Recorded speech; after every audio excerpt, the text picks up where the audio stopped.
Hey guys, tonight we're heading way out, past the trails, past the towns, into the deep cold of the Northwoods. Imagine yourself stepping off a creaking sleigh into waist-deep snow, surrounded by towering pine and spruce that blot out half the sky. The wind is slicing through your jacket like it's made of wet tissue. Welcome to your new home, a 19th century logging camp. So, before you get comfortable, take a moment to like the video and subscribe, but only if you genuinely enjoy what I do here. Drop your city and local time in the comments. I always wonder who's tuning in from the warm beaches of Florida while we're freezing off limbs in this forest hellscape. Now, dim the lights, maybe turn on a fan for that soft background hum, and let's ease into tonight's journey together. You've been hired as a greenhorn, a fresh recruit to one of the roughest jobs in North America. Logging the frozen wilderness isn't just dangerous, it's borderline absurd. You're handed a double-bit axe and pointed toward the tree line. But before you can even think about work, there's the small matter of not freezing to death. No one told you your housing would be a glorified snow cave with a tarp nailed over it. It's your first night, and the temperature's hovering somewhere between shiver and cry silently. You're crammed shoulder to shoulder in a makeshift lean-to with 3 other guys who smell like sweat and wet wool. The ground is frozen solid. Your blanket is one threadbare wool sheet. Every time you move, cold air sneaks in and slaps your skin like it's personally offended you exist. A historical fact for you. This was real. By the mid-1800s, lumber camps exploded across the northern US and Canada, especially in places like Maine, Michigan, and Ontario. Camps moved with the seasons, setting up in the deep woods where the best timber stood. These camps weren't luxurious. Most of them started just like this, hastily built shelters or even tents before proper bunkhouses were constructed. You lie awake, listening to the wind clawing at the tarp. Snow drifts in through the seams and dusts your boots. Someone to your left is snoring like a buzzsaw. To your right, a man is muttering in French between shivers. Above you, the night sky crackles with stars, utterly uninterested in whether you live or freeze. Welcome to bunkhouse life, day one. And here's the quirky detail.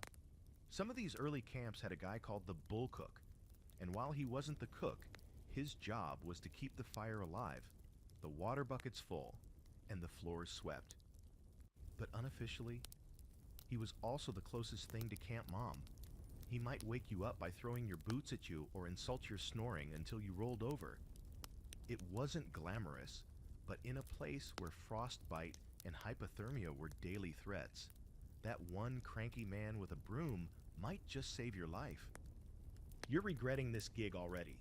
You were promised hearty meals, strong coffee, and manly camaraderie.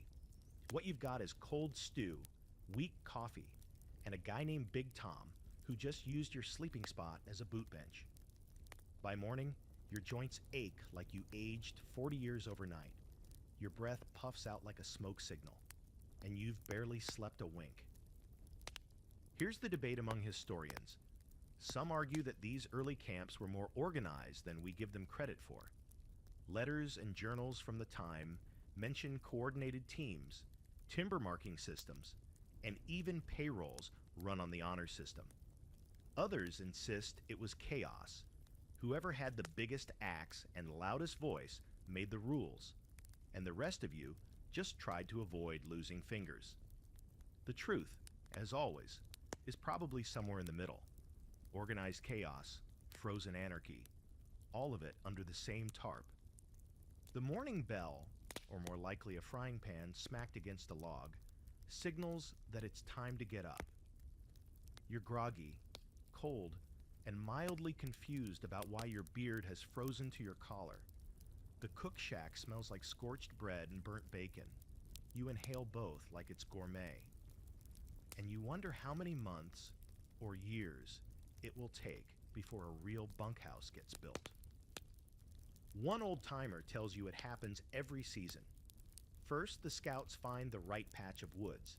Then comes the lean-to era, a cold, miserable prelude. Finally, when enough timber has been cut to clear some space, the real building starts, an actual bunkhouse, with walls and windows and maybe even a stove.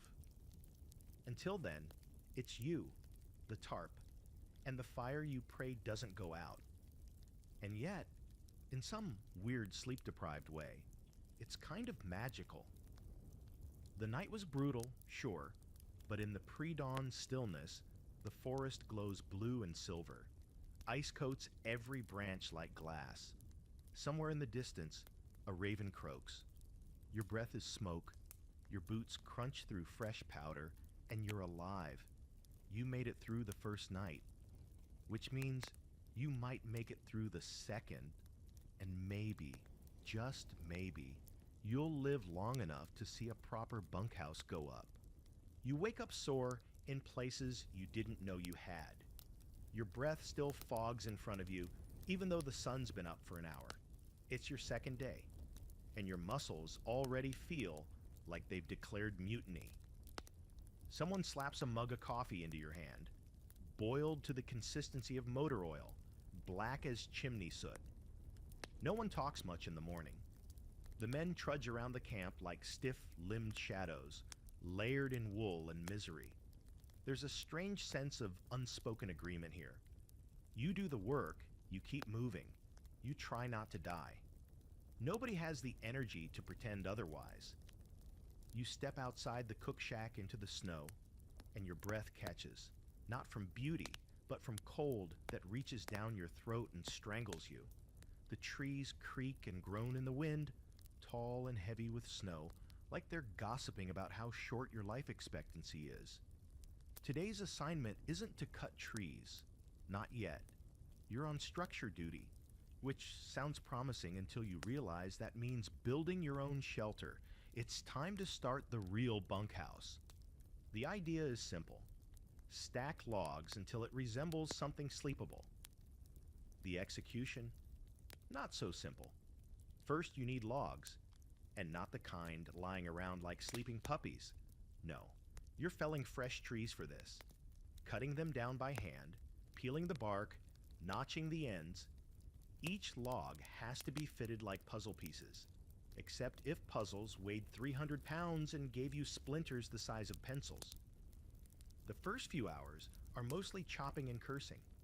One of the senior loggers, whose name might be Joe or might just be Old Guy, shows you how to notch a log properly. Not like that, he says, every time you swing your axe. Like this. His version is cleaner, faster, and makes you feel like a toddler with a plastic hammer. But slowly, under his growls and guidance, you start to get it. The logs begin to stack. Rough walls rise from the snow like something out of a fever dream. It's crooked. It leans slightly west, but it's yours. You're building it. And with any luck, you won't freeze in it. Here's your historical fact. Most bunkhouses followed a pretty predictable design by the late 1800s. They were long, single-room cabins, often around 20 to 30 feet wide and 40 to 60 feet long, depending on the crew size. The roof was low-pitched to shed snow, and ventilation was minimal, mostly on purpose to keep heat in, but also because no one cared if it got smoky, as long as it stayed warm. Walls were made of hand-hewn logs, notched and stacked, sometimes chinked with moss, clay, or anything that would fill the gaps. You reach for another log and immediately regret the way your back protests. A few guys joke that the rookie's arms will fall off by lunch. You're not convinced they're wrong. Someone slips on a patch of ice and lands with a crunch that echoes through the trees. Thankfully, more ego than bone was bruised. Still, it's a reminder. One wrong step out here, and you're in real trouble. There's no hospital, no ambulance. There's a tin of bear grease, a dirty bandage, and maybe some whiskey. That's your urgent care. Now for the weird bit. Some camps didn't just build one bunkhouse. They built entire little villages, a bunkhouse, a cook shack, a blacksmith hut, even ice houses for storing meat through the spring. One camp in Minnesota supposedly had a tiny barber shop run by a guy who only knew one haircut: off. You needed a full head of hair in this cold, but after weeks of lice and grease, even baldness started to look appealing. You finally reach the point where the walls are shoulder high, and someone starts rigging a ridgepole for the roof. It's made from a whole peeled trunk balanced between two forked timbers. You help hoist it with numb fingers, your breath coming in short, steamy bursts.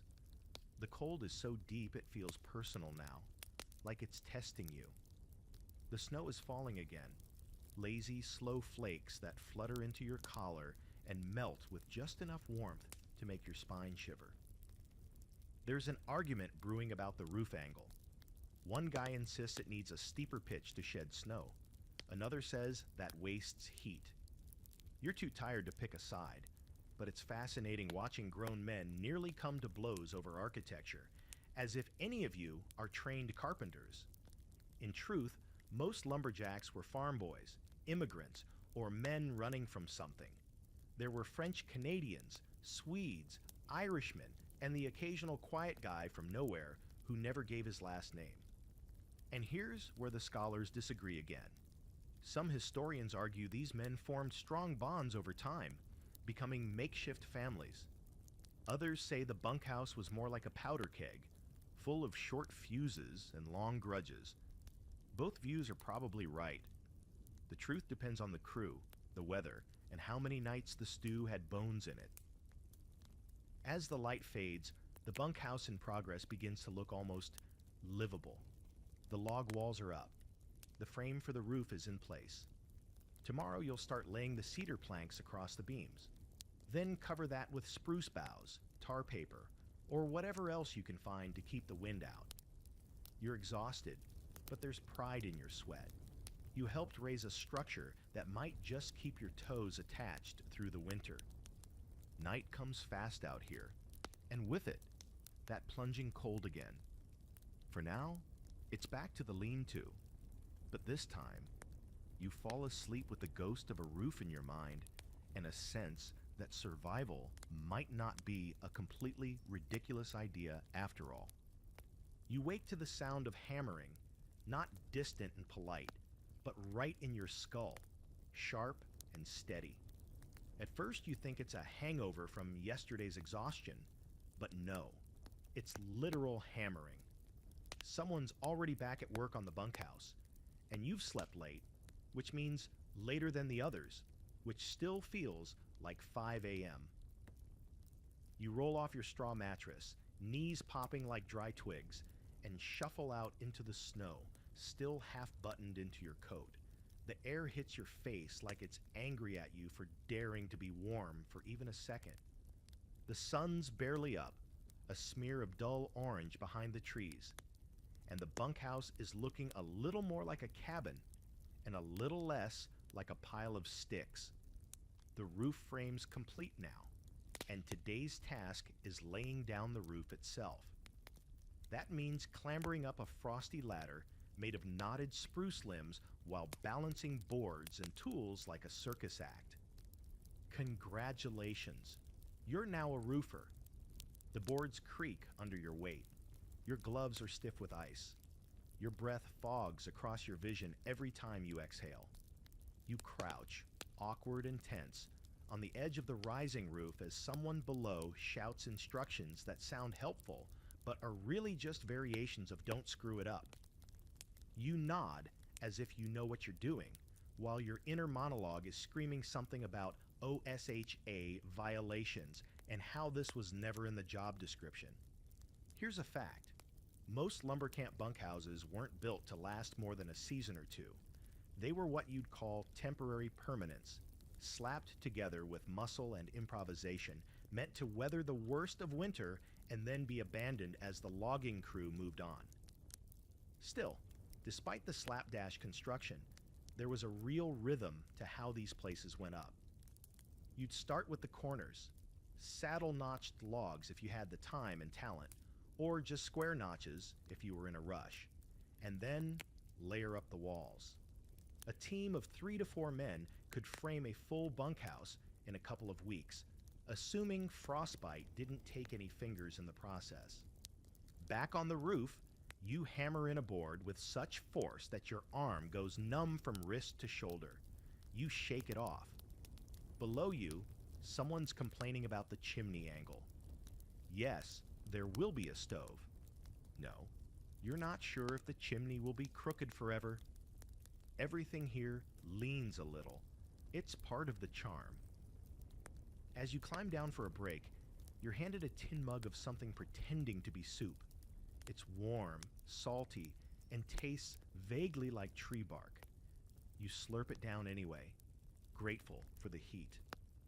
The man who gave it to you is called Limp George, which you suspect is not his birth name. He used to be a railroad brakeman until something went sideways with a steel coupling and his leg never quite recovered.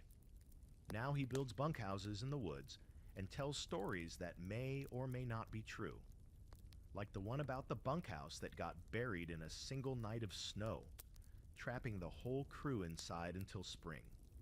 You laugh, a little too nervously. And here's the quirky thing. Some camps had traditions around how the first bunkhouse was finished. In one part of Maine, it was said you had to bury a coin under the threshold for luck. In parts of Quebec, someone had to spit on the first nail driven into the roof beam to keep evil spirits out. You're not sure if it's superstition or boredom, but you find yourself eyeing your own boot for any spare change, just in case. You return to the roof just as the last planks are going up. The wind's picked up now, whistling through the trees like some ancient complaint. It tugs at your coat and freezes the sweat on your back into a crackling sheet of ice. Someone nearly loses a board over the edge, and there's a mad scramble to catch it before it plummets into the snow below. Success. Applause. One man punches the other in the arm, hard, as a sort of congratulation. This is affection, lumberjack style. A debate breaks out about insulation. Moss, birch bark, sawdust in canvas sacks. The cook yells that he's not giving up any more potato sacks. They're all full of beans, and that ends that.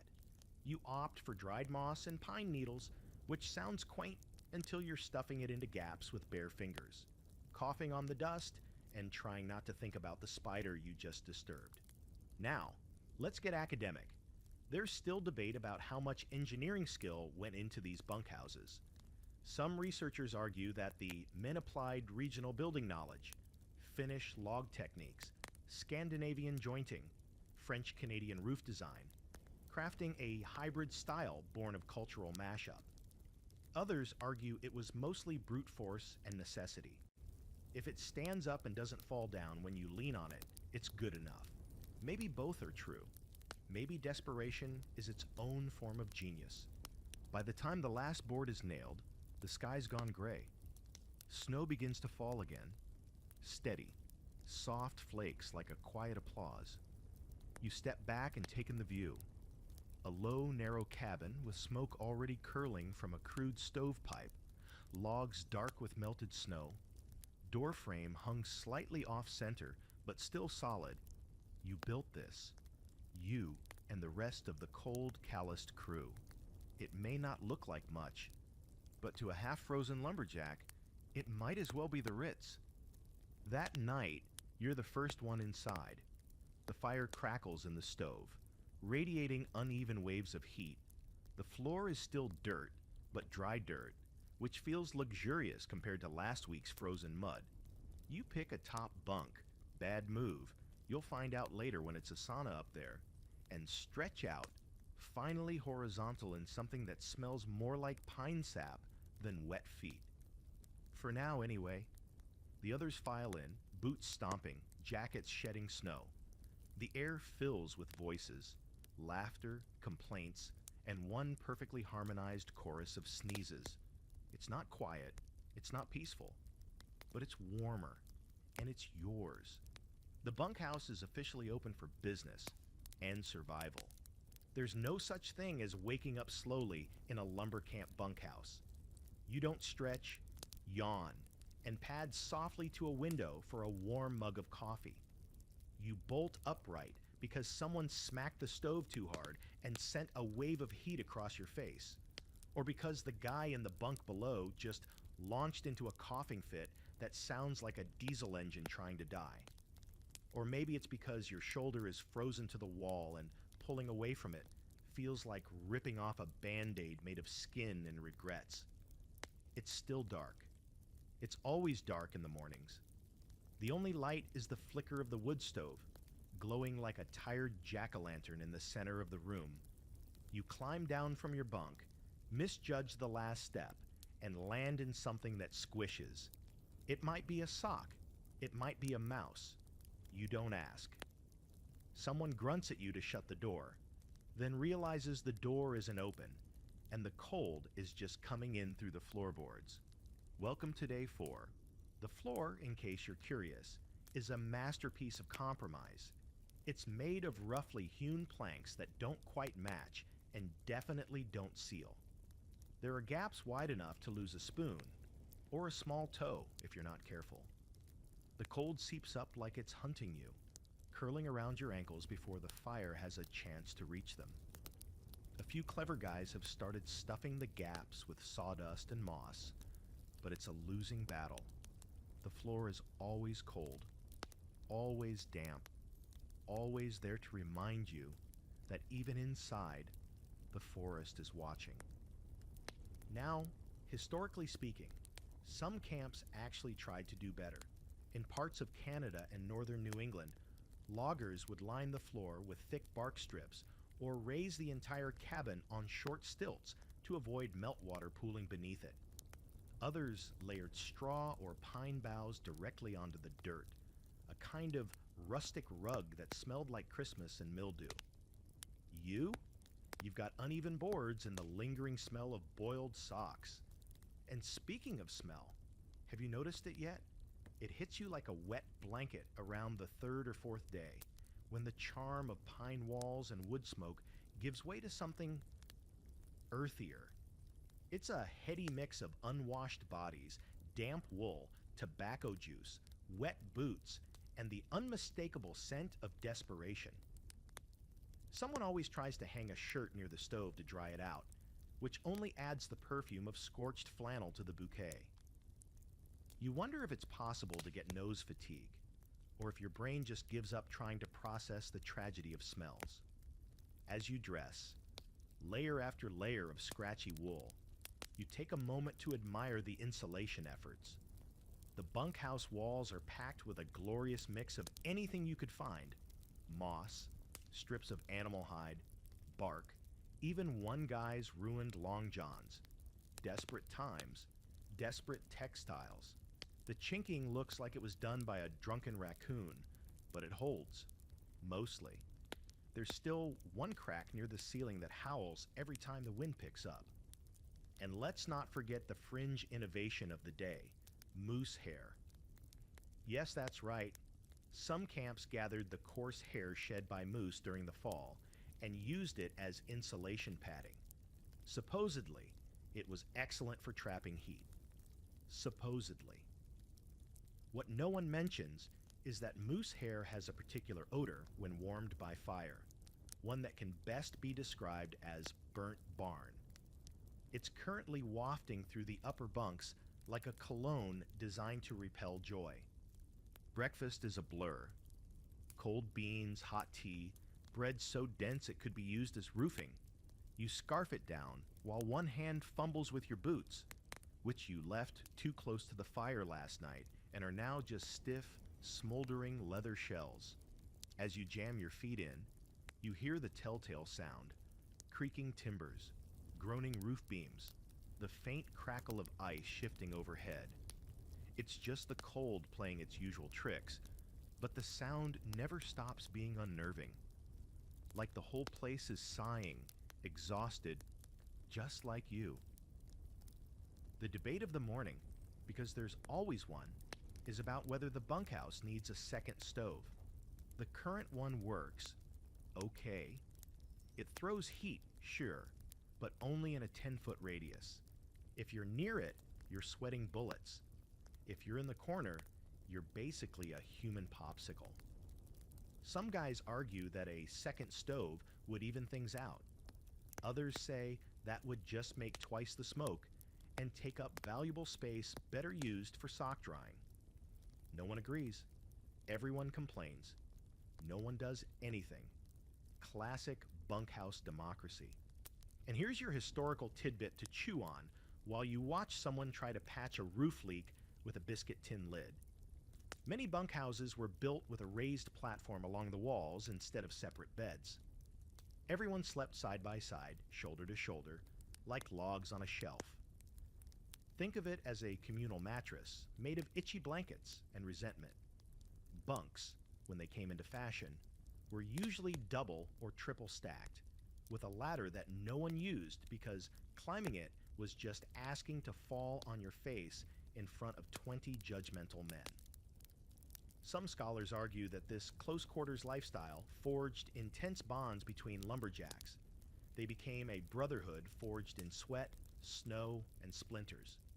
Others point out the steady rate of broken noses, chipped teeth, and midnight brawls, suggesting that maybe bonding is a generous interpretation. You're beginning to see both sides. Last night, someone sneezed so loudly it woke half the cabin, and then refused to admit it. A minor war nearly broke out until the cook threw a boot and told everyone to shut up or go sleep in the snow. Still, there's a weird comfort in it all. The sound of 20 men breathing, snoring, shifting, mumbling in their sleep, the rustle of blankets, the creak of the stove expanding, the occasional belch, which somehow feels like punctuation. In a way, the bunkhouse becomes its own living thing. Not quite a home, but close. A shelter made not just of logs and moss, but of shared misery, bad jokes, and the quiet knowledge that tomorrow will be just as hard, and you'll all face it together, frost-bitten toes and all. And as you sit down on your crooked bunk, rubbing your hands over the stove-warmed tin mug and feeling the heat finally reach your bones, you look around and realize it may be freezing, it may stink, and it may be wildly unsafe, but somehow this ramshackle wooden box in the middle of nowhere is starting to feel like survival. You're not sure when it hits you. Maybe it's the third night in a row where someone's elbow finds your ribs, or maybe it's the morning your bunkmate rolls over and plants a wool-covered foot directly in your face. But the truth sneaks up on you like frost creeping through a window seam. This bunkhouse was never built for comfort. It was built for containment, human storage. The loggers here are packed in like firewood, stacked and sorted, one atop another, in bunks that make you question how much dignity a person really needs to survive the winter. The bunks are arranged 3 high along both walls, an architectural decision born from necessity and poor impulse control. First tier gets the floor chill, second tier gets drool and ash rain from above, and top tier, you, unfortunately, gets both heat and claustrophobia. You're sandwiched between the roof and your blanket like a poorly stuffed sausage. You can't sit up without cracking your skull on the ceiling. Every breath brings in a noseful of cedar, smoke, and whatever stew spice sweat the guy below is off-gassing tonight. Personal space is not on the menu here. In theory, you each have a designated bunk. In practice, it's first come, first staked out. Most guys hold their space with something deeply personal. A hat, a battered copy of a pulp novel, a belt coiled like a rattlesnake. You've taken to leaving your gloves on the pillow, an unspoken signal that says, mine. Don't test me. It mostly works. Except for that one guy who seems to think everything is communal, including your blanket. You're going to have words with him. Later. Maybe. Historically, Lumber camp bunkhouses didn't just pack in a handful of men.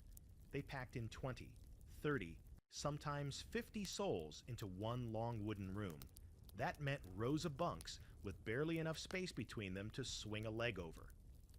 Some camps used canvas hammocks instead of beds, strung in layers across the rafters like an old ship's quarters.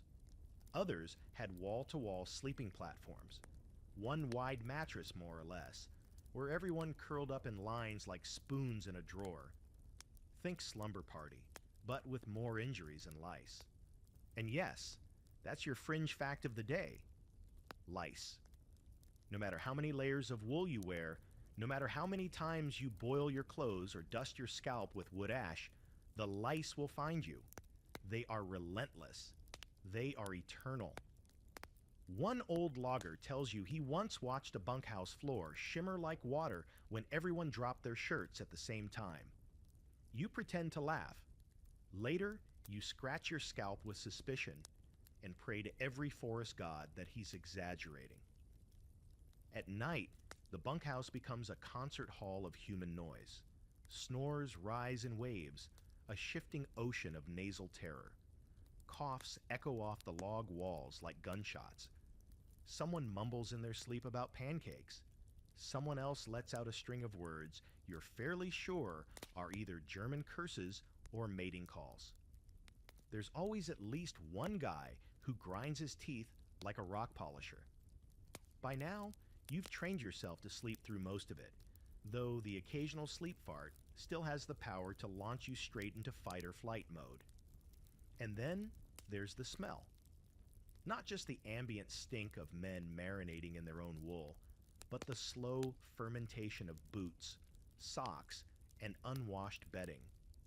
The top bunks, blessed by heat, also become drying racks for everything wet, which means your nose is pressed directly into a jungle of steaming socks, damp mittens, and one pair of long johns that haven't seen daylight since the last presidential election.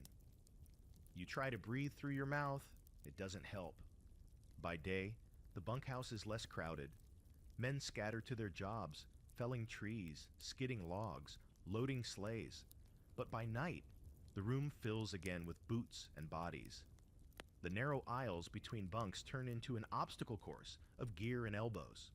A wrong step means an accidental stomp on someone's foot, followed by an argument about who owns what and whose boots are leaking goat grease. There's a hierarchy, unofficial, but deeply enforced. Senior guys get first pick of bunks, the warmest spots near the stove. Rookies like you get the bunks that creak and wobble and smell vaguely of rodent. And here's the scholarly debate of the day.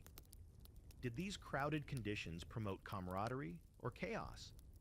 Some argue that the forced intimacy created a strong team dynamic. You fought together, worked together, slept side by side. Others argue it fostered resentment, especially when tensions ran high or food ran low. Diaries from the era include equal parts fondness and fury. Old Pete snores like a dying bear, but saved my life when I fell in the river. Or, I'd share a bunk with Joe again if he'd stop stealing my damn tobacco. It's a mixed bag. Like every other part of this frozen circus, one night, you wake up with a hand in your face. Not metaphorically, an actual hand. You blink and realize your bunkmate has rolled over in his sleep and punched through the thin layer of blanket separating you. He doesn't stir. You push his arm back over the edge like you're returning a borrowed broom. This happens more often than you'd like. Personal boundaries are theoretical at best. You've learned to sleep with your arms crossed and one eye open. And yet, somehow, it's working. You're not dead. You're not warm, not rested, not particularly clean, but you're alive. The bunkhouse might be a sensory assault of noise, heat, stink, and elbows, but it's shelter. It's survival. It's something between a barracks and a barn, but it keeps the wolves out and the wind off your bones. One evening, you watch the snow fall from your narrow window slit. just a crack in the wall that someone lined with pig bladder to keep out drafts. Outside, it's all silence and frost. Inside, it's snoring and the hiss of steam off a boot too close to the stove. Somehow the chaos feels safer than the stillness. This packed, rattling, barely held together shack of men is the only warm thing in 1,000 miles of cold forest. You pull your blanket tighter, tuck your gloves under your head, and brace for another night in the sardine can. The fire has gone out. That's how the morning begins. Not with the clang of the cook's ladle or the muttered complaints of men fighting for clean socks, but with the bitter, bone-numbing realization that the bunkhouse stove is dead. The warmth that usually clings to the center of the room has vanished, and in its place is a cold so sharp it feels like a punishment. You sit up fast, banging your head against the bunk above. Again. At this point, you're convinced the ceiling is either getting lower or your skull is getting taller. Your breath fogs immediately, a small puff of defeat. Around you, others are stirring, slowly, stiffly, and with more profanity than usual. Someone curses the fire. Someone else blames the green firewood stacked near the stove. And someone near the far wall just yells, "Why is my boot frozen to the floor?" It's going to be one of those days. The fire, when it's working, is the beating heart of the bunkhouse. It radiates heat, sure, but it also provides light, a cooking surface, and a place to dry out your damp clothes and your worst moods. When it dies overnight, it takes morale down with it. You crawl from your bunk, half-dressed and fully grumpy, and shuffle toward the stove like a moth toward the world's most judgmental flame. Turns out the fire didn't go out completely. It's sleeping, sulking in a bed of gray ash, waiting for someone to bribe it back to life. You crouch and poke it with the iron rod, stirring up embers that glow like old coals in a blacksmith's forge. A few sparks dance up, hopeful but lazy. The wood pile beside the stove is low, again, and the logs are too fresh, again. Green wood hisses and spits when it burns. It's like trying to cook a meal over boiling lettuce. Here's your historical fact. Fire maintenance in a lumber camp wasn't just a chore. It was a matter of survival. Most camps had a designated bull cook, and among his many unglamorous duties, like sweeping floors, chopping kindling, and shooing away rodents, was the all-important task of keeping the fire lit. Day and night. If he failed, the men suffered. If he succeeded, no one noticed. Sounds about right. You and another half-awake soul start feeding the stove, splitting kindling with dull hatchets, blowing carefully into the base like you're courting the thing. Slowly, grudgingly, the fire returns. First smoke, then flame. The room brightens, not by much, but enough to chase off the creeping cold from the far corners. A collective grunt ripples through the bunkhouse as men begin moving with slightly less reluctance. Now the quirky part. Some camps, desperate to keep fires burning through the night, resorted to burning unusual things. Animal fat-soaked rags, dried dung, and even pine tar if they could get it. One legend speaks of a camp in the Yukon that used old leather harnesses and a pair of boots as emergency fuel during a blizzard. They said the fire smelled like betrayal for days. Breakfast is a little more cheerful once the stove's humming. The cooks made something resembling porridge, thick, pale, and lumpy. It tastes like survival. You eat it fast, not because it's good, but because it's hot, and heat is currency here.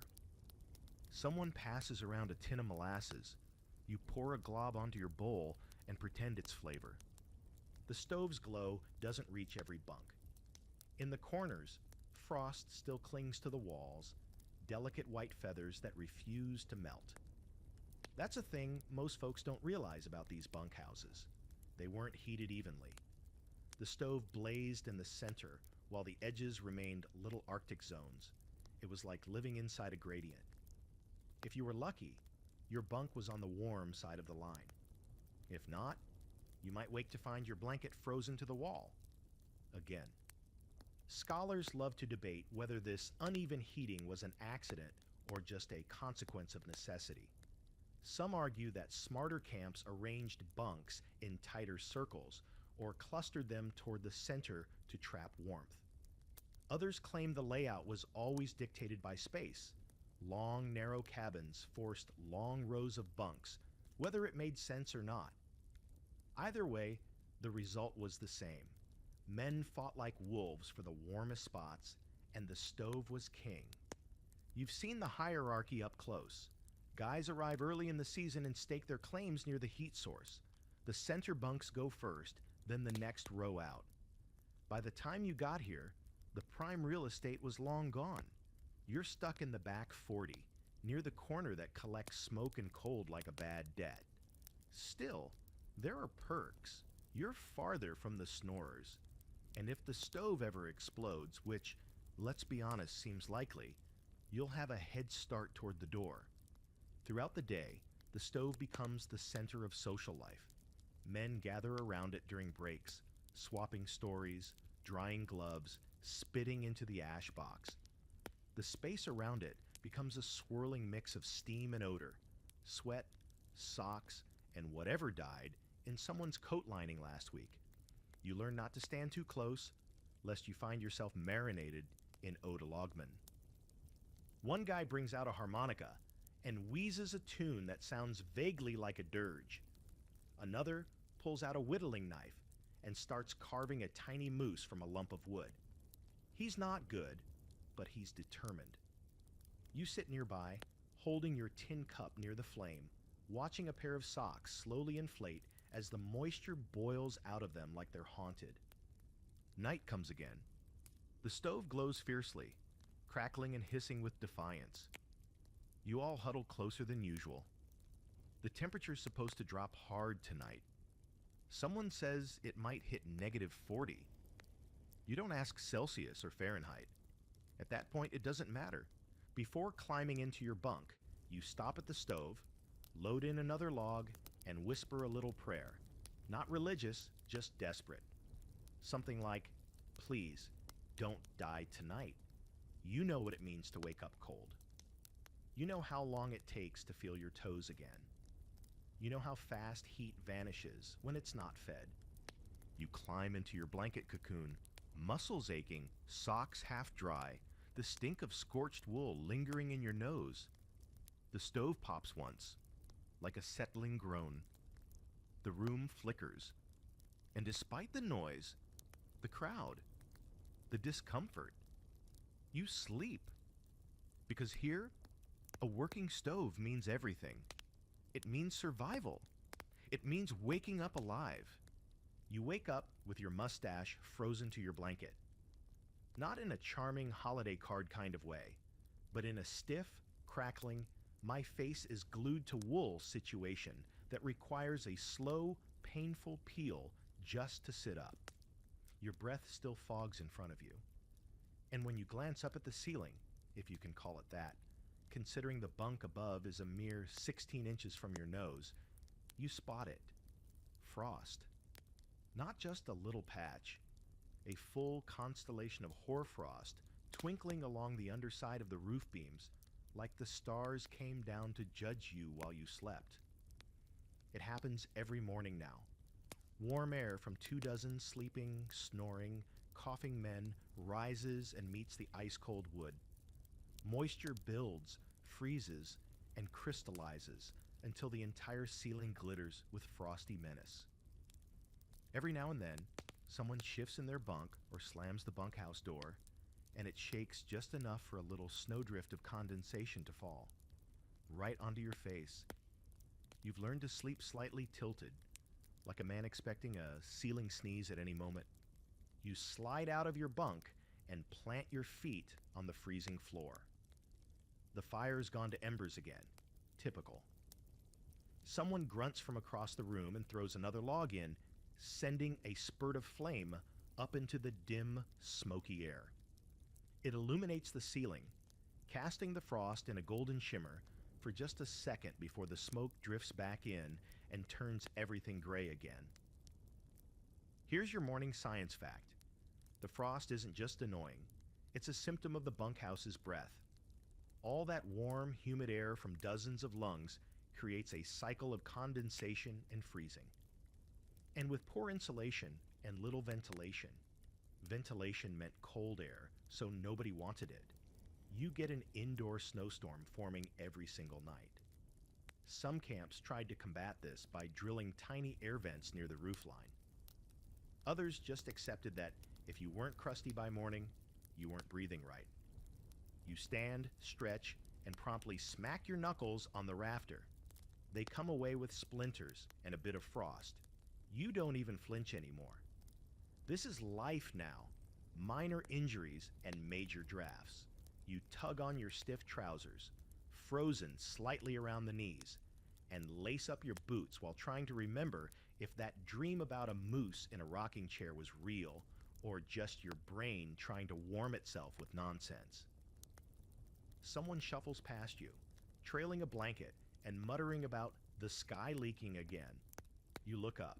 Sure enough, one of the frost patches is dripping now, thanks to the heat from the stove starting to rise. A soft plop of water lands in someone's boot. He doesn't notice, or he pretends not to. Neither option is inspiring. And here's the fringe reality. Some lumberjacks took to building little frost shields above their bunks. Bits of canvas or bark angled to catch the ceiling melt before it hit their faces. Primitive canopies. One guy you know, Eli, has rigged a tin plate to the underside of the bunk above his, with a hole in one side so the drips run down into a mug. He drinks from it in the morning, proudly. Says it's sky coffee. You think he might be losing his mind. Then again, you're not so sure you haven't lost yours. There's an undeniable rhythm to the mornings now. Groaning, cursing, stoking the fire, pouring steaming water into metal basins that immediately freeze around the edges. The cook rings the breakfast bell, or more accurately, throws a dented ladle at the wall, and bodies start to move with reluctant gravity. You file out, rubbing your eyes and dodging dripping rafter bombs. Over beans and dry bread, the conversation is minimal. Not because no one has anything to say, but because everyone's mouth is half frozen and full of carbohydrates. It's just easier to grunt. But even in the silence, the frost looms. The way it creeps in overnight, the way it clings to everything, boots, blankets, your own eyelashes, it's like sharing a room with an invisible, shivering ghost. The scholarly debate here is subtle, but worth noting. Were these frost conditions purely environmental, or did the design of the bunkhouse make it worse? Some experts argue that more breathable roofing materials could have mitigated the moisture buildup. Birch bark layers, vented eaves, or even smoke holes left partly uncovered. Others argue that the sheer number of bodies in these spaces guaranteed frost, no matter what. 24 men, no real ventilation, and an overworked stove in the center? That's a condensation factory. You get back from the woods around dusk, fingers aching, axe heavier than it was this morning, boots soaked through. And what's waiting for you? The smell of the bunkhouse, rich and evolving. Damp socks steaming near the stove. A forgotten pot of something that might have been potatoes. A faint whiff of someone's pipe tobacco. Always more pleasant in theory than reality. And of course, the returning frost, already creeping back onto the walls before you can even sit down. Someone decides to have a bit of fun and jumps up to smack the frost with a broom handle. It shakes loose like a tiny avalanche, coating half the bunkhouse in a layer of sparkly slush. The cook shouts something that sounds like a threat involving boiling water and rope. Everyone laughs, too tired to care about being cold, too numb to remember what dry feels like. There's a certain joy in it, weirdly enough, a shared sense of suffering. You look around at the other faces, tired and pink-nosed, and realize something. Nobody survives this alone. You're not just bunkmates, you're frost brothers now. As you crawl into bed that night, you notice the frost is forming in new patterns, little spider webs of ice stretching across the corner post. You try not to think about what that means. The wind howls outside, the bunkhouse creaks in response, and your blanket has frozen into a light crust near the edges. You pull it tighter anyway. The guy in the bunk below you mutters something about putting a shoe on his head for warmth. You want to mock him, but honestly, he might be onto something. And just before sleep grabs you, your breath fogging in the air like a slow ghost, you wonder, will tomorrow's frost be worse? Or will you wake up soaked from a ceiling drip? Neither option is comforting, but at least you'll know what to expect. And in this place, a little predictability is as close to peace as you're going to get. The noise starts around midnight. Not a bang or a scream, nothing so dramatic, just a slow, rhythmic grumble, then a snort, then a sort of wheezing gasp that escalates into a full-throated rumble like a bear chewing through gravel.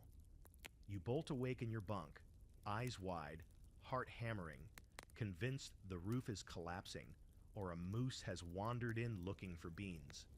But no, it's not an animal, it's snoring. You lie there, staring at the bunk above, blinking into the darkness. The snoring rolls through the bunkhouse in waves. One man starts, another joins, then a third finds the same key and harmony, and suddenly the entire structure is vibrating with the sleep sounds of 22 exhausted lumberjacks. It's a symphony of suffering. Deep bass growls, high-pitched nasal whistles, chesty coughs that double as percussion. Somewhere, impossibly, someone is humming through their nose like a small warbler trapped in wool. There's no escaping it. You shove your blanket against your ears, jam your cap down low, and try to find a mental safe place. A forest clearing, a quiet lake, anything. But every time you drift near sleep, another snort jerks you back. A man somewhere near the stove lets out a long guttural snore, followed by an abrupt silence. You wait, breath held. Then, with comic timing, a deafening inhale. It's like he's swallowing the room. Historically, this was standard fare. Lumberjack bunkhouses were known for their extreme noise levels at night. Most loggers worked as 12 to 14-hour days, came in battered and barely conscious, and crashed into bed with the grace of dropped firewood. The snoring wasn't just common, it was legendary. In one journal from a Michigan camp, a greenhorn wrote, "The walls did quake, the windows did tremble, and I thought myself among demons." You'd laugh if it weren't so relatable. It's not just snoring, there's talking too. Sleep talking, full conversations held in garbled nonsense. One guy mumbles about sled dogs. Another mutters a string of what might be Irish curses. Someone in the top bunk near the chimney sits bolt upright and says, "They took the beans," before collapsing again. Nobody wakes up. Nobody remembers. You, meanwhile, lie awake, slowly questioning your life choices and sanity. And here's the weirdest fringe fact of all. Some bunkhouses designated a snore corner, a literal section of the room where the loudest sleepers were assigned bunks so their combined nasal orchestra could be somewhat contained. It didn't work. It just meant one side of the cabin sounded like a steam engine repair shop, and the other side seethed with envy and sleep deprivation. At one point, someone tosses in their sleep and lets out what can only be described as a yodel snore. A snodel? You lose track of time trying to categorize the various types. The log saw, the backfire, the boiler pop. It's absurd, but your brain is tired enough to commit to the bit. Somewhere between annoyance and resignation, you almost start to find it funny. Almost. But then come the snore fights. They begin when one man, probably driven to the brink, throws something across the room. A boot hits the wall. The snoring pauses. Silence reigns for 3 miraculous seconds. And then, from the far left corner, a return volley. A wad of socks thwacks someone in the face. You hear a muffled curse. Then a shout. "For God's sake, shut your damn mouth, Chuck." Chuck, presumably, is the source of the worst of it. Or maybe just the unlucky one whose snores peaked at the wrong moment. What follows is a flurry of half-asleep insults.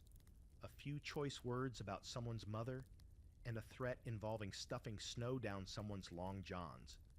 A boot is retrieved and thrown again. One man sits up and mutters, "Let the man breathe, he's dying." Another retorts, "He's not dying, he's broadcasting weather warnings."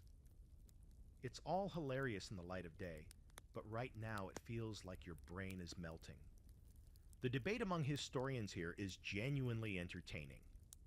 Some say the bunkhouse conditions created such extreme exhaustion that most men simply passed out regardless of the noise. Others insist that sleep disruptions were a serious morale issue, and fights, sometimes physical, did break out over snoring, talking, and blanket hogging. There are even records of one camp that rotated bunk assignments weekly to prevent long-term grudges from festering. It didn't help. Eventually, the noise settles. Not because anyone stopped snoring, but because your body gives up. You reach a level of exhaustion so profound that you transcend discomfort. You float in a space between consciousness and unconsciousness, where the rhythmic rumble of the snorers becomes white noise.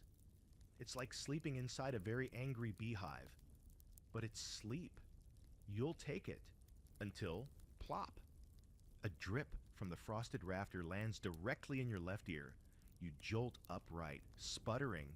The snoring continues, unbothered, eternal.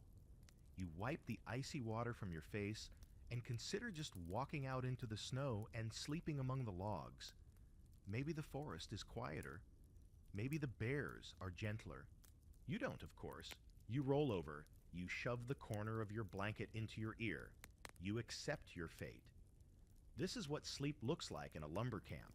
Loud, chaotic, damp, and entirely out of your control. The bunkhouse might keep the cold out, but it offers no protection from the noise within. As dawn begins to scratch at the seams of the bunkhouse walls, the snoring begins to ebb. Men stir, grumble, stretch. The wood stove gets a fresh log, and the symphony fades into the usual groggy shuffle of morning survival.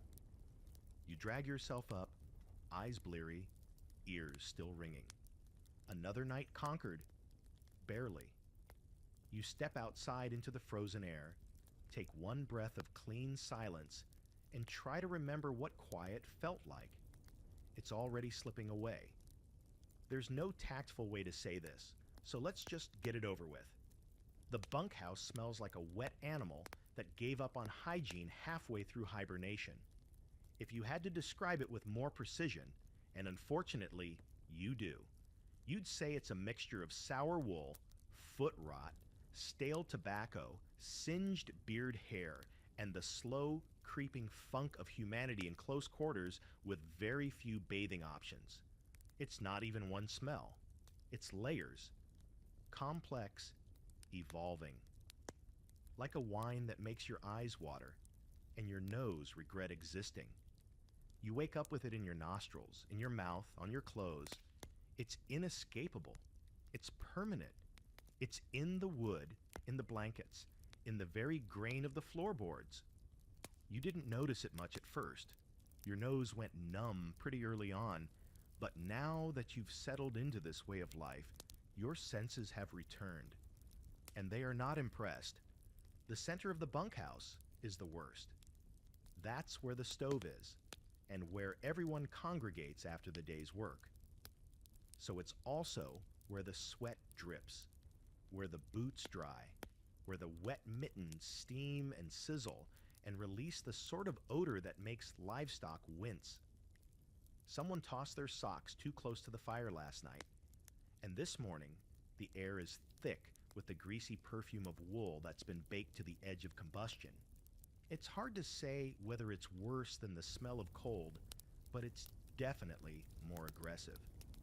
Here's your historical fact for today. Many bunkhouses never had windows, or if they did, they were small slits high on the wall, often nailed shut during winter to keep out drafts. That meant no ventilation.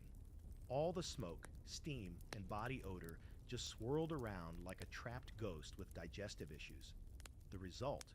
An air quality that could best be described as chewy. Men got used to it, or more accurately, they stopped complaining because there was no point. After a while, you don't smell it anymore. But heaven help the outsider who walks in. There are stories of visitors retching at the threshold. You pull on your pants, still damp from yesterday, and step into the mess. The floor is coated in the debris of desperate men, bark scraps, sawdust, bits of string, someone's long-lost mittens, and what might be an old piece of biscuit. A man near the door is attempting to air out his boots by stuffing them with pine needles. Another has his shirt open to the stove, steam rising from his chest like a volcano in a flannel valley. There is a definite funk coming off him. You turn away before your coffee rebels. And here's the quirky part. Some lumberjacks swore by carrying around bits of spruce gum, not just to chew on, but to mask the smell of their own breath. Others tucked herbs or mint leaves into their scarves or under their hats, claiming it kept the stink away, or at least confused it long enough to get through the day. One legendary old-timer supposedly wore a dried orange peel in a pouch around his neck, like a natural air freshener. That orange was passed down to his nephew. You don't know if that's inspiring or revolting. Today's work is hard, like every other day. And when you return, exhausted and dripping with snowmelt, the bunkhouse air greets you like a warm, moist wall. You breathe through your mouth, but that just adds taste to the experience. So you accept it. You step into the mire of men and try not to think about where that puddle came from. Around the stove, laundry hangs on every surface. Socks over the rafters. Shirts dangling from nails in the wall. Someone has laid their trousers directly over the stovepipe, which is both bold and potentially explosive. The mix of drying fabrics and body steam creates a cloud of damp warmth that fogs your vision. You're fairly certain you saw a fungus growing on someone's undershirt. No one's brave enough to move it. And now comes the open scholarly debate. Did men in these camps develop immunity to their own filth, or did they just ignore it out of sheer exhaustion? Some historians argue that the immune systems of lumberjacks were in a constant state of alert, bombarded by bacteria and sweat and smoke in ways that would flatten a modern office worker. Others suggest it was psychological. When your body is breaking from physical labor, you simply don't have room left in your mind to worry about smell. You settle into your bunk after another long day, and as you pull the blanket up, you catch a whiff of yourself. It's impressive. Somewhere between moldy bread and wood smoke scented despair, you vow, again, to wash tomorrow. With what, though? The river is frozen. The camp's water barrels are icy crusts. The one tin bucket of warm water available is currently being fought over by 3 guys who all claim to have lice. You decide to embrace the stink for one more night. Lying there in the dark, you listen to the soft creaking of the bunkhouse and the occasional squelch of someone wringing out a sock. A man near the far wall is trying to light a cigar with a sliver of bark. Another is plucking something from his foot and examining it like a rare gemstone. You close your eyes and breathe shallowly. The truth is, as much as the bunkhouse smells like a locker room built inside a compost heap, it's part of the deal. You smell like everyone else, and they smell like you. There's no shame here. No one's judging. You're all too tired for that. Too focused on surviving the cold, the work, the next meal. Smelling like a dead bear is just part of the uniform. Still, just before you fall asleep, you catch a breeze of fresh air from the slightly cracked door. It's freezing. It's sharp. But it smells like pine trees and sky and silence. And for a moment, just a brief, flickering second, it reminds you what clean used to feel like. You inhale, slowly, deeply. Then someone farts, and the moment's gone. If you thought the bunkhouse was chaotic during the night, wait until you see it during mealtime. You think you've lived through hunger. You think you've been in a rush. But nothing prepares you for the daily stampede to the cook shack, a ritual that lies somewhere between a religious pilgrimage and a full contact sport. There's no bell or horn, just the sudden, instinctive movement of 20-plus men all at once, rising like startled cattle at the scent of boiling meat. You follow the crowd through the snow, boots thudding across the frozen path that winds between the bunkhouse and the cook shack. The wind slices through your layers as you trudge, stomach growling. This is the only time the bunkhouse empties itself in under a minute. Hunger has a gravitational pull, and everyone is caught in its orbit. The cook shack is barely a building. 4 log walls, a sagging roof, and a door that hangs on optimism. But it's warm, it's noisy, and it smells like heaven filtered through pork grease. The second you open the door, steam rushes out, carrying with it the scent of something vaguely edible. You're not picky anymore. If it's hot and solid, you'll eat it. If it's not solid, you'll still eat it. If it moves, you'll stare it down and eat it anyway. Inside, the men are already jostling for places at the long plank tables. There's no assigned seating, no formality, just pure, hungry chaos.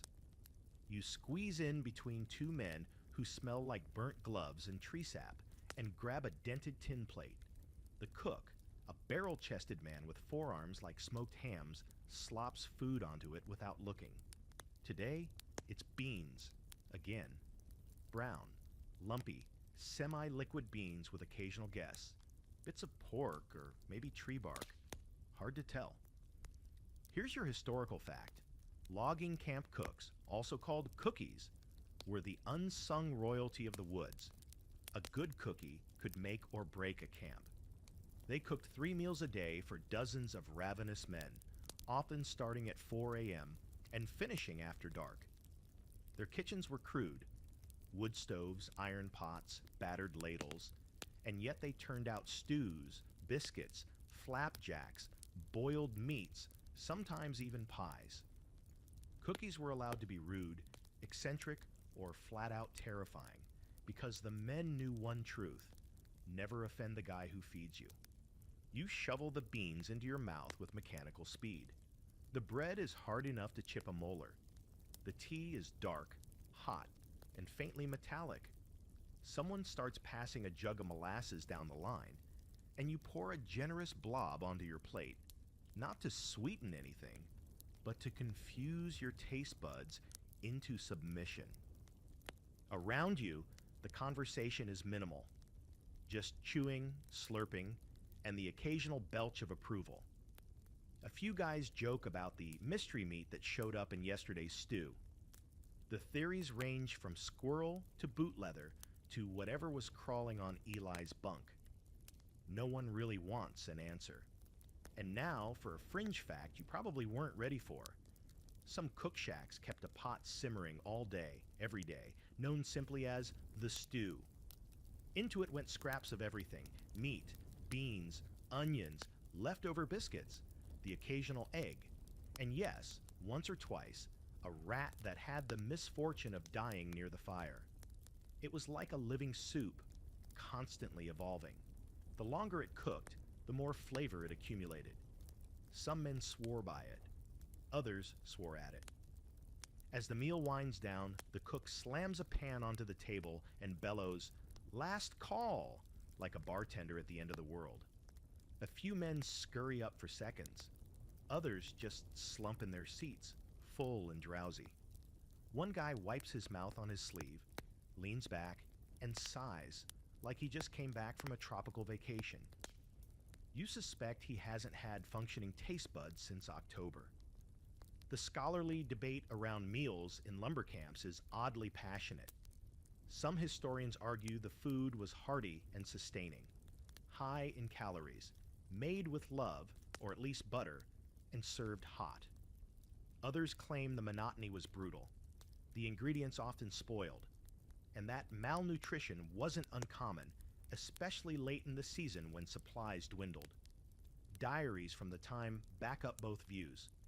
Some men remembered their cookies fondly. Others noted that the beans were mostly rock hard and the bread was only useful if you'd run out of firewood. Back in the bunkhouse, post-meal drowsiness settles over the men like a blanket. Some light pipes and sit by the stove, swapping exaggerated tales about logging injuries or close calls with moose. A few start card games, dealing dog-eared decks onto crates or boots. Others just lie on their bunks, staring at the ceiling frost, digesting slowly. You climb into your own bunk and let out a grunt of satisfaction. The food wasn't gourmet, but it was filling. And in this world, that's enough. Your hands still smell like beans. Your breath could light a lantern. But your belly's warm, and that means your mood is almost cheerful. Until the guy next to you farts with the force of a backfiring steam engine. Nobody says anything. Nobody reacts. This is just life now. You roll over and exhale deeply, trying to replace the smell with whatever faint trace of molasses still clings to your upper lip. It doesn't work. Still, you can't help but chuckle. Quietly. To yourself. Because in a place where warmth, food, and sleep are your three most valuable resources, a plate of mystery beans and some scorched bread is the closest thing to luxury you're going to find. And despite the stink, the chaos, and the fire hazard hanging from the rafters, you'll take it. You always do. You're not the only thing living in the bunkhouse. You discover this on a moonless night when you roll over and feel something scurry across your foot. Your first thought is that someone's toe has gone rogue. Your second, more accurate thought comes a moment later when you hear the tiny, unmistakable sound of claws on wood and a soft rustle near the edge of your blanket. You freeze. You wait. Then comes the faintest squeak, and suddenly you're wide awake, heart pounding, eyes darting around the dark like a nervous raccoon yourself. You lie still for a long time, blanket pulled up to your chin, listening. The room is its usual symphony of snoring, wheezing, and the occasional dream mutter, but now layered with something else. The whispery footsteps of something small and curious exploring your bunk like it's a hotel suite. You flick your fingers at the edge of the bed and hear it scurry off. Hopefully. By morning, it's clear you weren't hallucinating. The bag of flowers someone stashed near the stove has been chewed through, leaving a delicate snowdrift of powder across the floor. There's a neat trail of little footprints leading away and under the far wall. A hunk of bread left on a bunk has vanished entirely. A man named Chester claims he saw two eyes glowing from the woodpile. Everyone laughs. Chester does not. Here's the historical fact of the day. Nearly every lumber camp bunkhouse had a rodent problem. Mice, rats, even squirrels or chipmunks found the warm interior and constant food scraps irresistible. They built nests in the walls, under bunks, even inside boots if they were left untouched long enough. Some men tried to keep them at bay with traps. Others simply coexisted, treating the mice like unwanted but familiar roommates. You're not thrilled by the idea, but it's not like you're in a position to demand pest control. You don't have any cheese, but you do have a half-eaten biscuit, which you reluctantly sacrifice to lure the visitor out from under your bunk. That night, you lie in wait like a sleepy predator, hoping to catch a glimpse.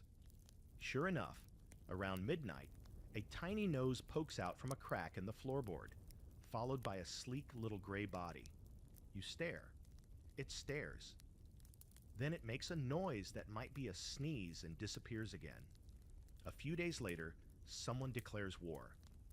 That someone is Big Nolan, who wakes up to find his long johns chewed through in a place no man should ever find holes. He bellows, throws his boots against the wall, and then begins a campaign to eradicate every rat, mouse, and whiskered hellspawn in the building. He builds traps from bent nails, bits of spring, and terrifying ingenuity. He lines up tin cans like an arsenal. He sleeps with a hatchet under his pillow. You try not to get involved, but you notice your gloves have been nibbled. So maybe Nolan has a point. Here's your quirky fringe fact. Some men, in a moment of winter madness or extreme loneliness, actually befriended the mice, fed them bits of bread, named them, let them curl up in coat pockets at night. One man supposedly trained his bunkhouse mouse to run a full lap along the rafters in exchange for a bit of dried apple. When the camp cat eventually got it, he held a funeral. With singing. You're not there yet, but ask again in February. Of course, rodents aren't the only nighttime visitors. There's the raccoon. No one knows exactly how it got in. Probably through the firewood hatch or a crack in the roof. But one night, right around bedtime, there's a clatter near the cook's gear and a flurry of curses. Men jump up from their bunks, and someone grabs a shovel. In the flickering light of the stove, you see it. A fat, shaggy raccoon perched atop a sack of oats, staring at everyone like it owns the place. It snorts, hops down, and vanishes into the shadows before anyone can reach it. From then on, it becomes the stuff of legend. Some say it's the ghost of a former logger. Others swear it steals things, spoons, buttons, pipe tobacco, and leaves pine cones in their place. Someone claims it winked at him. You begin to suspect the raccoon is smarter than half the men in the bunkhouse. Attempts to trap it fail. One night, a man sets out a fishbone tied to a snare. By morning, the fish is gone. The snare is neatly coiled, and a piece of folded paper with the word "nice try" has been left in its place. The handwriting is suspiciously neat. You're not sure who the raccoon's accomplice is, but you suspect Eli. And here's the open debate. Was wildlife intrusion in lumber camps a sign of poor hygiene, or simply unavoidable in such remote conditions?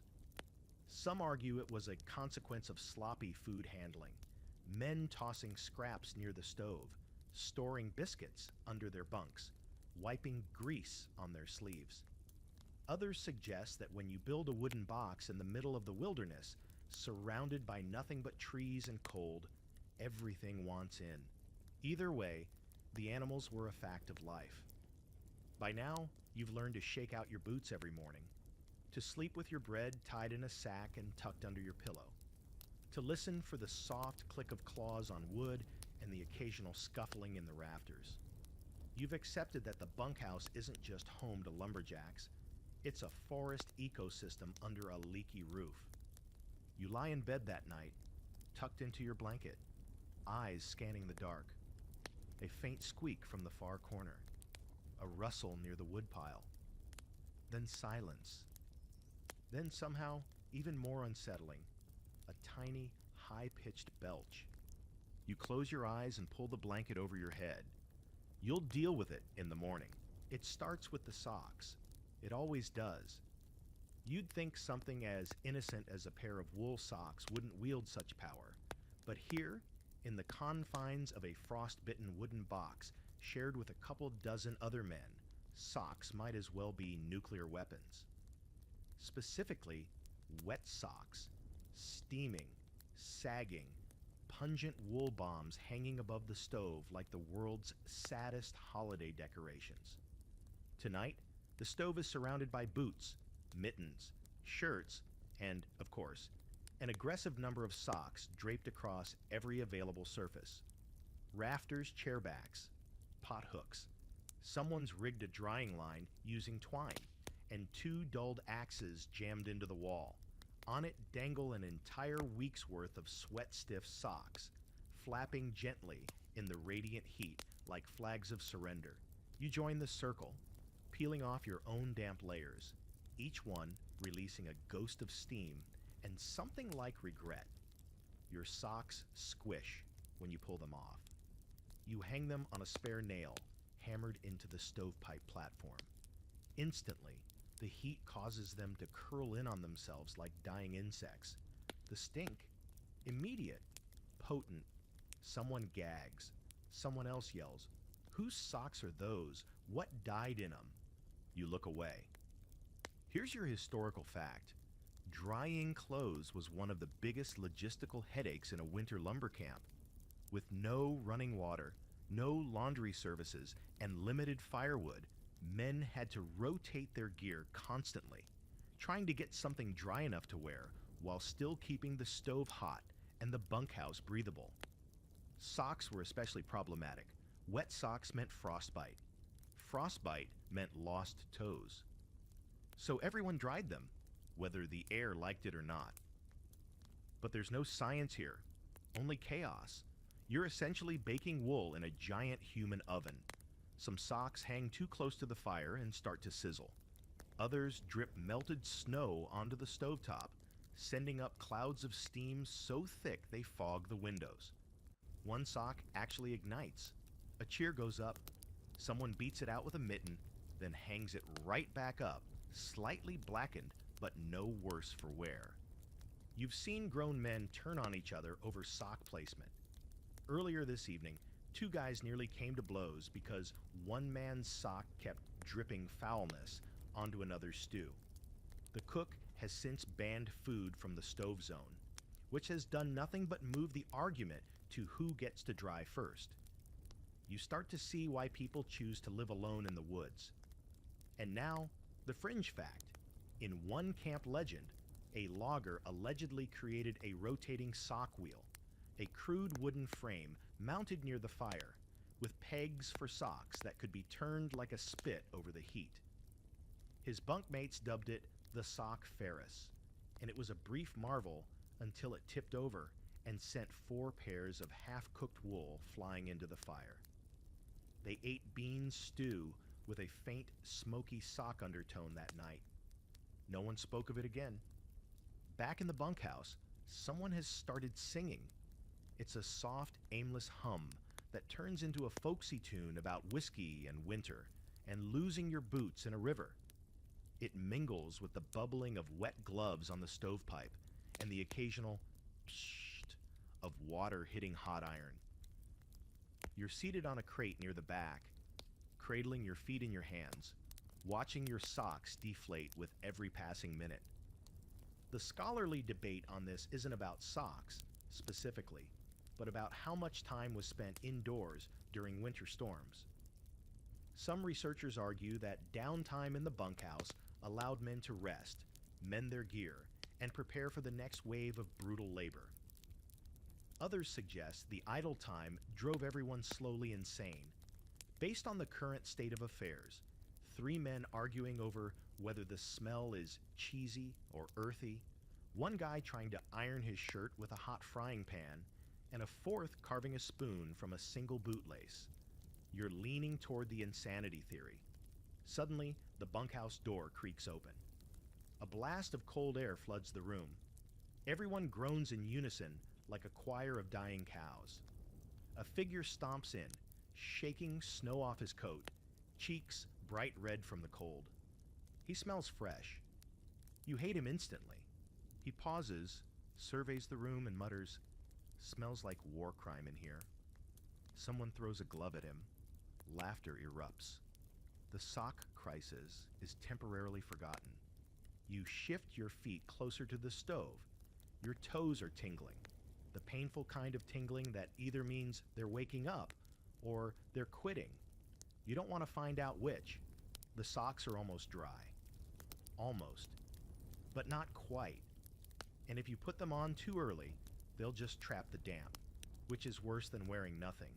So you wait, and you hope. The problem is that everyone's in the same boat. Every guy here has 2, 3, sometimes 4 pairs of socks in various states of filth and dampness. And with only one stove, space is limited. So men start layering, sock on sock on sock. The result is a tangle of wool so confusing you forget which ones are yours. You pull one down, sniff it, recoil, then try again. Eventually, you settle for a pair that doesn't belong to you, but smells the least like cheese. Ownership is a flexible concept here. Night falls. The fire burns low. The last pair of socks hits the floor with a wet slap. The bunkhouse is warm, thick with the scent of drying wool and scorched pine sap. You lie in your bunk, socks tucked under your blanket, using your own body heat to finish the job. Outside, the wind howls. Inside, it's strangely quiet. Until someone, somewhere in the dark, says, "I think my sock just moved." Nobody answers. Nobody wants to know. You close your eyes and breathe through your mouth. Just another night in paradise. You'd think the most dangerous part of living in a bunkhouse would be the cold, or maybe the wild animals, or the small chance of being buried alive by snow in your sleep. And yes, all of that is terrifying. But let's not forget the real threat, the one that creeps in when you're tired, distracted, and swinging a dangerously sharp tool around 20 other equally distracted, equally tired men. The axe. You've never had this much respect for a piece of metal before, not until you watched someone bury one into a log, only to have the wood split unevenly and send a sliver flying across the yard fast enough to embed itself in another guy's leg. Just a little. Just enough for him to shout something creative and fall over like a cut tree himself. Everyone rushed in, of course, but slowly, because even in crisis, no one wants to move too fast on snow-covered ice with blades in their hands. Today, the talk in the bunkhouse is all about that accident. It happened just before lunch, and everyone saw it. Big Nolan, yes, him again, was felling a pine when his axe glanced off a hidden knot, kicked back, and kissed his shin like it meant it. Blood? Oh yeah. Gushed right through his pants, pooling in the snow like someone spilled cranberry sauce at a picnic no one wanted to attend. Here's your historical fact. Injuries were so common in lumber camps that some men didn't even bother reporting them unless something broke, detached, or required a tourniquet. Stitches were improvised with needle and thread, and antiseptics were whatever you could boil, burn, or pour straight from a flask. There were no doctors on site, no clinics in the woods. You got patched up by the cook or the bull cook, or sometimes just another guy with steady hands and a grim expression. In Nolan's case, the bleeding slowed after they packed the wound with snow and wrapped it in a shirt sleeve. He limped into the bunkhouse like a wounded bear and collapsed on the floor, laughing as someone offered him a sock as a bandage. He declined. The room was too warm for good decisions, but even Nolan has limits. And that brings us to the first aid kit, or rather, the box of pain, as it's known. It's a dented tin with exactly 5 items: a bottle of cheap whiskey, 2 rolls of linen bandage, already stained, a sewing needle stuck into a cork, a wooden splint, and a mystery salve in a tin labeled hoof balm. No one knows what's in it, but it smells like pine tar and regret. Someone claims it's bear grease mixed with ashes. Another guy says it's beaver oil. You decide not to ask. Here's your fringe fact for the day. Some lumberjacks believe that chewing tobacco could disinfect wounds. Yes, really. You'd take a wad of chaw, spit on the injury, and call it medicine. Was it effective? Absolutely not. Did it stop people from trying? Also, number. One man in your bunkhouse swears his granddad fought off gangrene with nothing but whiskey and Copenhagen. He now has 3 toes, but the confidence of 10. That night, The air in the bunkhouse buzzes with the memory of the accident. Everyone tells their own version. The log was cursed. The axe was dull. Nolan sneezed. There are even whispers that the forest itself lashes out sometimes, like it resents being chopped. You smirk. But then you remember the way the wind screamed through the trees earlier, like something ancient and angry waking up. The scholarly debate here is simple. Was lumber camp injury prevention completely non-existent or just badly implemented? Some historians argue there were informal systems, training from older loggers, assigned spotters, even early safety rules about how to fell trees and handle equipment. Others paint a bleaker picture. No rules, no oversight, just a bunch of overworked men doing their best not to die. Based on what you've seen, the truth probably lies somewhere in the middle, buried under a pile of splinters and snow. You glance down at your hands, blistered, raw, one fingernail turning a suspicious color. You've been careful, but careful doesn't guarantee anything out here. The axes are sharp, the terrain is slick, and most of the time you're too cold to even notice pain until it's screaming at you through your wool layers. After dinner, which is stew again, this time with a bone in it that may or may not belong to a rabbit, someone starts showing off their scars. It's a contest now. Eli pulls down his sock to reveal a jagged white mark along his ankle. Fell through the ice, he says, proudly. The cook lifts his sleeve to show a burn shaped like a ladle. Hot oil, 1897. Another guy casually rolls up his pants to display a gnarled knot of tissue on his calf. No story, just a look that says, don't ask. You laugh because what else can you do? You're a walking bruise, a collection of sore spots and developing limps. Everyone is. You feel like a pile of bones wearing wet flannel and bravado.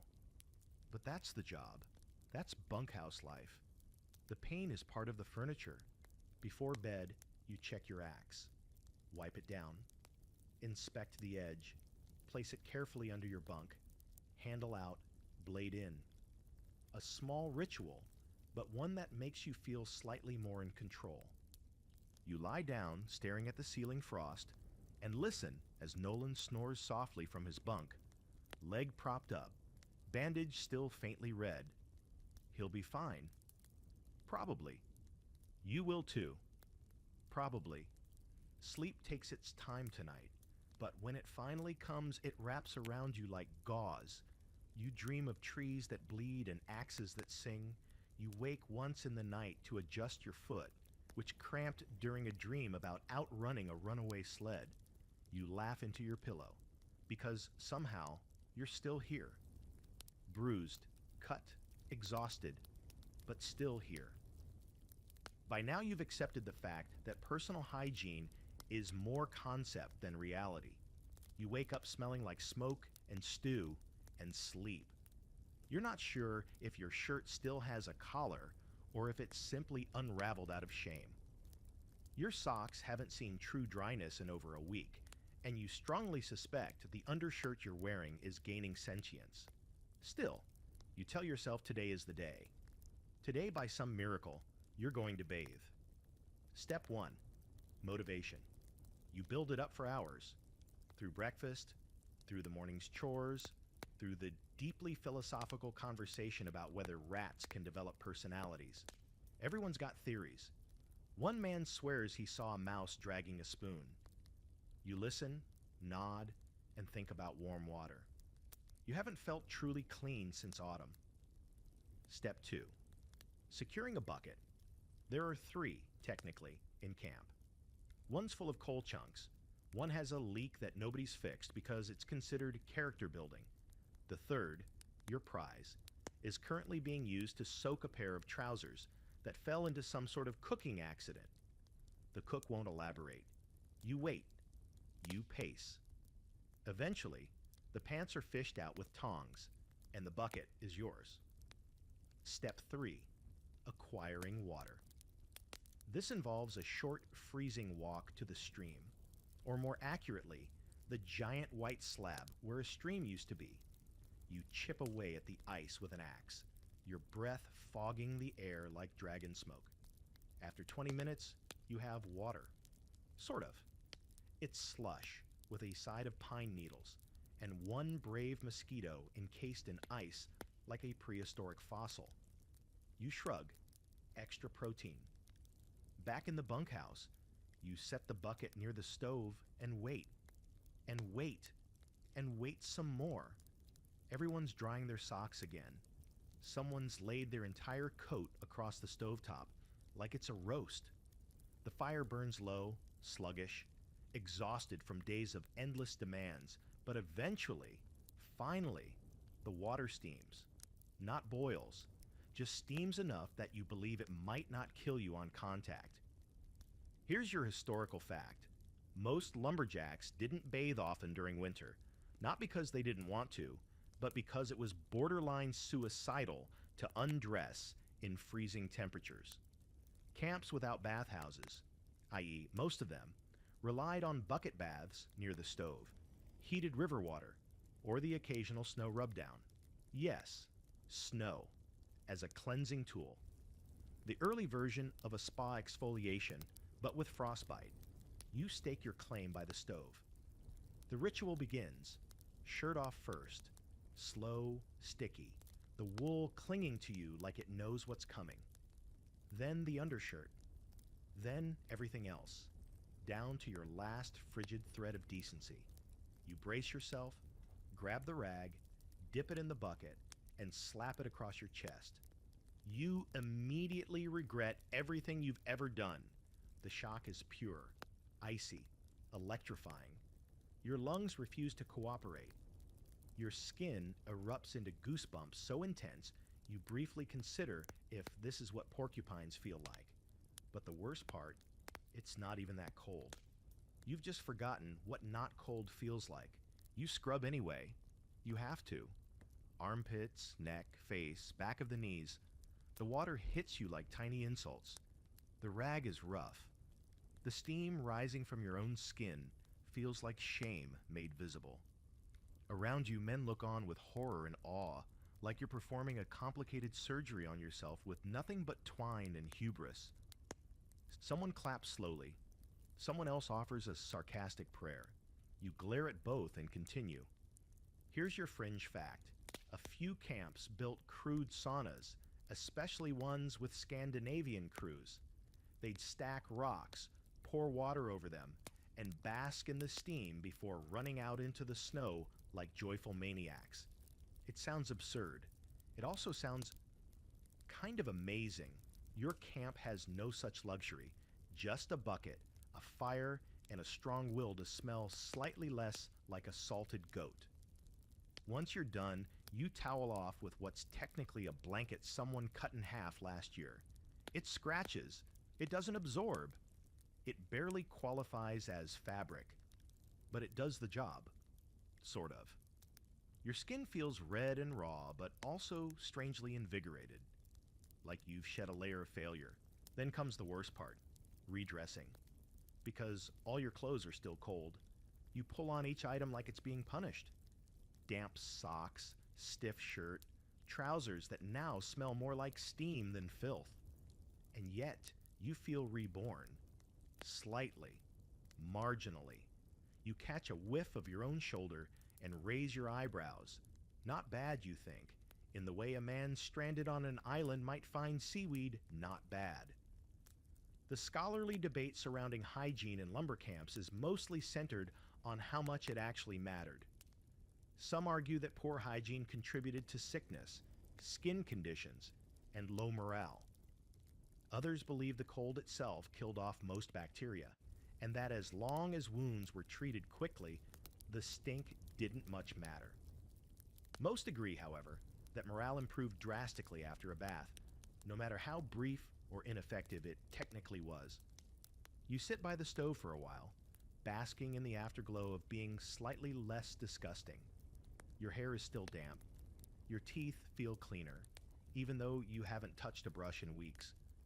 A man next to you sniffs the air, then sniffs again, squinting.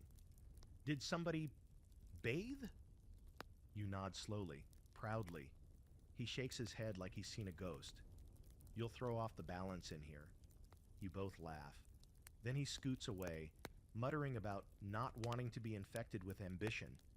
You retreat to your bunk, warmed by the fire, tired from the scrubbing, skin still tingling from the icy rag. You smell less like survival and more like something approaching human. And even if it only lasts a day, 2 if you're lucky, it's enough to make you feel like you still belong to the world outside these woods. You lie back and sigh. You've earned this. Then, from somewhere across the bunkhouse, someone calls out, "Who used my bucket?" You pretend to be asleep. By nightfall, the bunkhouse takes on a strange new energy. It's not quiet, not exactly, but it shifts. The hum of sawing and hammering fades. The coughs get deeper. The stove crackles louder. Men slump into their bunks and into themselves. You'd think with all the fatigue, with how hard everyone works from sunup to sundown, they'd just pass out after dinner. But that's not how it goes.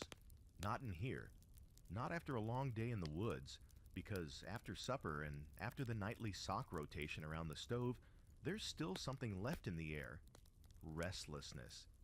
It starts with a flick of cards. Not the kind you'd find in a casino. These are battered, bent, half-faded scraps of pasteboard so old they probably remember when Lincoln was president. Someone pulls them from a tin and slaps them on a crate, and like moths to a flame, the bunkhouse stirs. A few men shuffle over, drag benches across the floor. One guy sits on an overturned bucket. Another perches on his own boots. No one says much. They just nod and deal. You hang back at first, watching. Poker? Maybe. Euchre? Possibly. It's hard to tell because the rules shift depending on who's dealing, who's winning, and how close you are to payday. Gambling in camp is unofficially forbidden, but also entirely unavoidable. The stakes aren't always money. Sometimes it's tobacco. Sometimes socks. One time, you saw a man lose his bunk for a week. He slept curled up in the cook shack next to a bag of onions and said it was the best rest he'd had in months. Here's your historical fact. Gambling was rampant in lumber camps, especially during the long, frozen winters when boredom became its own kind of torment. Card games were the most common, but dice and coin flips made regular appearances too. Some camps tried to ban games entirely, but most gave up. It was better to let the men blow off steam with a little harmless wagering than let that frustration turn into something worse. And something worse always hovered nearby. It doesn't take long. One man swears the deck is marked. Another claims someone's been accidentally palming cards. Voices raise. A fist slams the table. Suddenly someone's chair goes flying, and just like that, the game ends in the time-honored fashion, with a fist fight. Fights in the bunkhouse are a strange thing. There's no warning, no build-up, just a snap of tension, and then it's on. 2 tired men, shirt collars gripped, boots scuffing on the warped wooden floor, throwing half-hearted punches more out of obligation than rage. Nobody tries to stop it right away. Fights are almost ritual, a release valve. Most end before blood's drawn. Most don't even leave bruises. But every so often, someone lands a real shot, and then it turns serious. This time, it fizzles.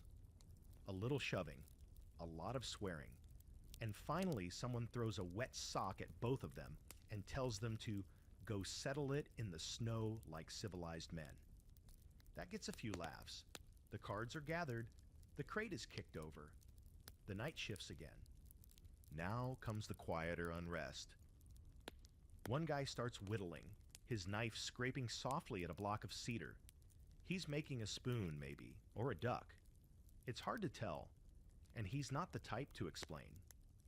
Another man pulls out a harmonica and plays a tune that wanders between cheerful and miserable. Someone sings a few lines before trailing off. It's not that he doesn't remember the words. It's just that no one here is used to hearing their own voice out loud. Here's your fringe fact. Fistfights weren't just tolerated, they were often expected. Camps were full of men from different backgrounds, languages, temperaments, and pasts. Tensions were inevitable. Fighting was how you proved your spine, aired your grievances, and earned your place. It was rarely about winning. It was about participating. Men respected each other more after a scuffle. Sometimes even became bunkmates. Nothing says bonding like a shared bloody nose. You've managed to avoid a fight so far, probably because you've kept your mouth shut and your cards close. But you've seen the glances, the sizing up, the way a joke can tip into something sharper with just one wrong word. In this place, where privacy doesn't exist and tempers run hot while the air runs cold, the edge between friendship and fury is paper thin. The scholarly question is this: were bunkhouse brawls a symptom of cabin fever, or an organic form of social regulation? Some historians lean toward the idea that these fights kept the peace in the long run. Better to throw a punch now and be done with it than let things fester.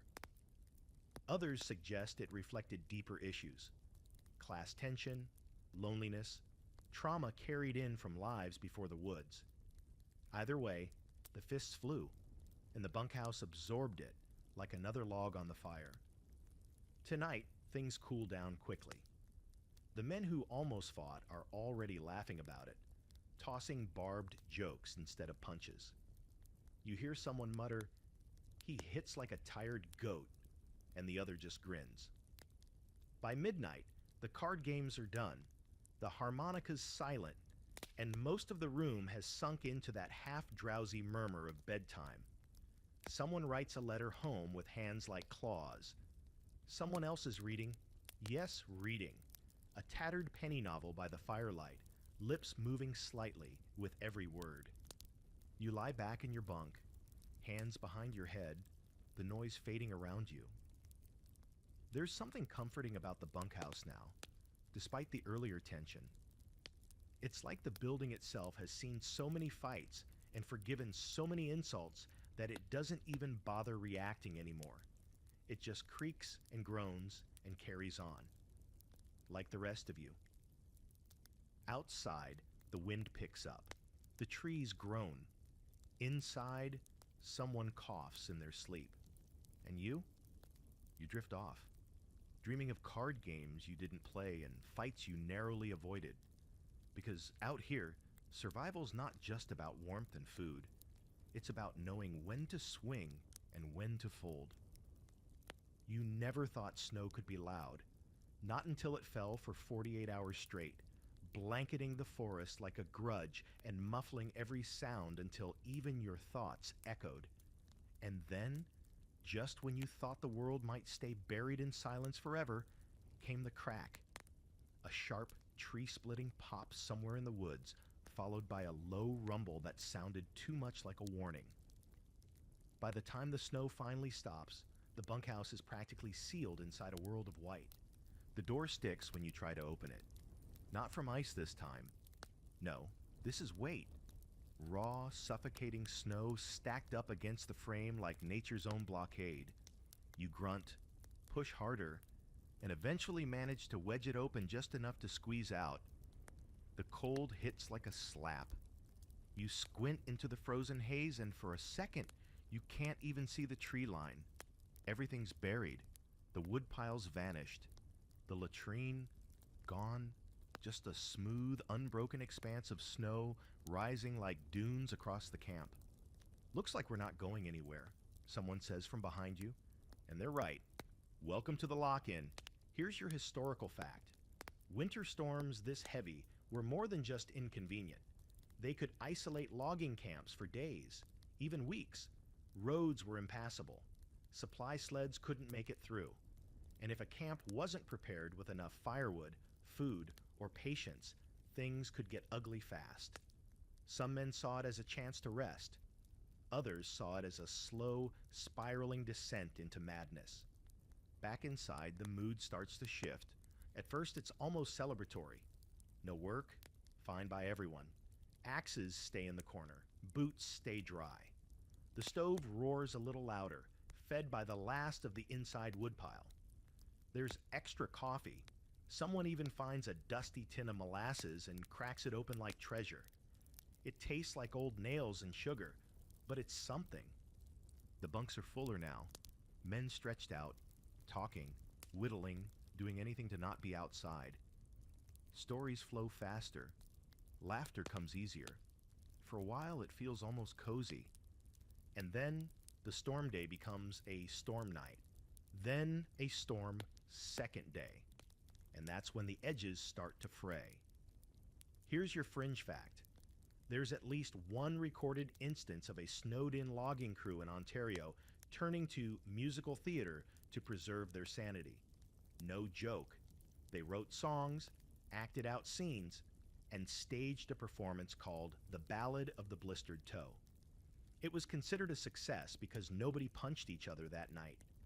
You briefly consider proposing a revival. You wisely don't. By day 2, the bunkhouse is heavy with heat, smoke, and mood swings. Someone's making snow melt over the stove to drink because the water barrel's frozen solid. Someone else is insisting his bunk is sinking. The floor is giving out, he mutters. I can feel it. You check. It's fine. Probably. You pace. You try to read. You join a card game and lose 4 matches in a row, which gets you the honor of cleaning the chamber pot. A grim little corner bucket nobody talks about unless it's your turn. You handle it with tongs and a clothespin on your nose. This is not your finest moment. The scholarly debate around storm lock-ins focuses on their psychological toll. Were they a welcome break from the grind, or a test of mental endurance? Some historians argue it was the only time men could bond beyond work, telling stories, singing, even writing letters. Others describe them as emotional pressure cookers, where boredom curdled into irritability, and irritability into conflict. You've seen both unfold within hours. By the third night, nobody slept well. The stove creaks. The walls sweat from too much heat. A few men strip to their undershirts just to stop feeling like boiled potatoes. One guy insists it's too hot. Another swears he's freezing. The arguments begin with jokes, then jabs. Then someone threatens to toss a boot out the one tiny window. Tensions rise like smoke. And like smoke, they find every crack. You wisely keep your head down. You help melt snow. You stack kindling. You offer to read aloud from the one tattered almanac in camp. No one listens, but it distracts you. The men drift through the hours like ghosts, haunting their own bunkhouse.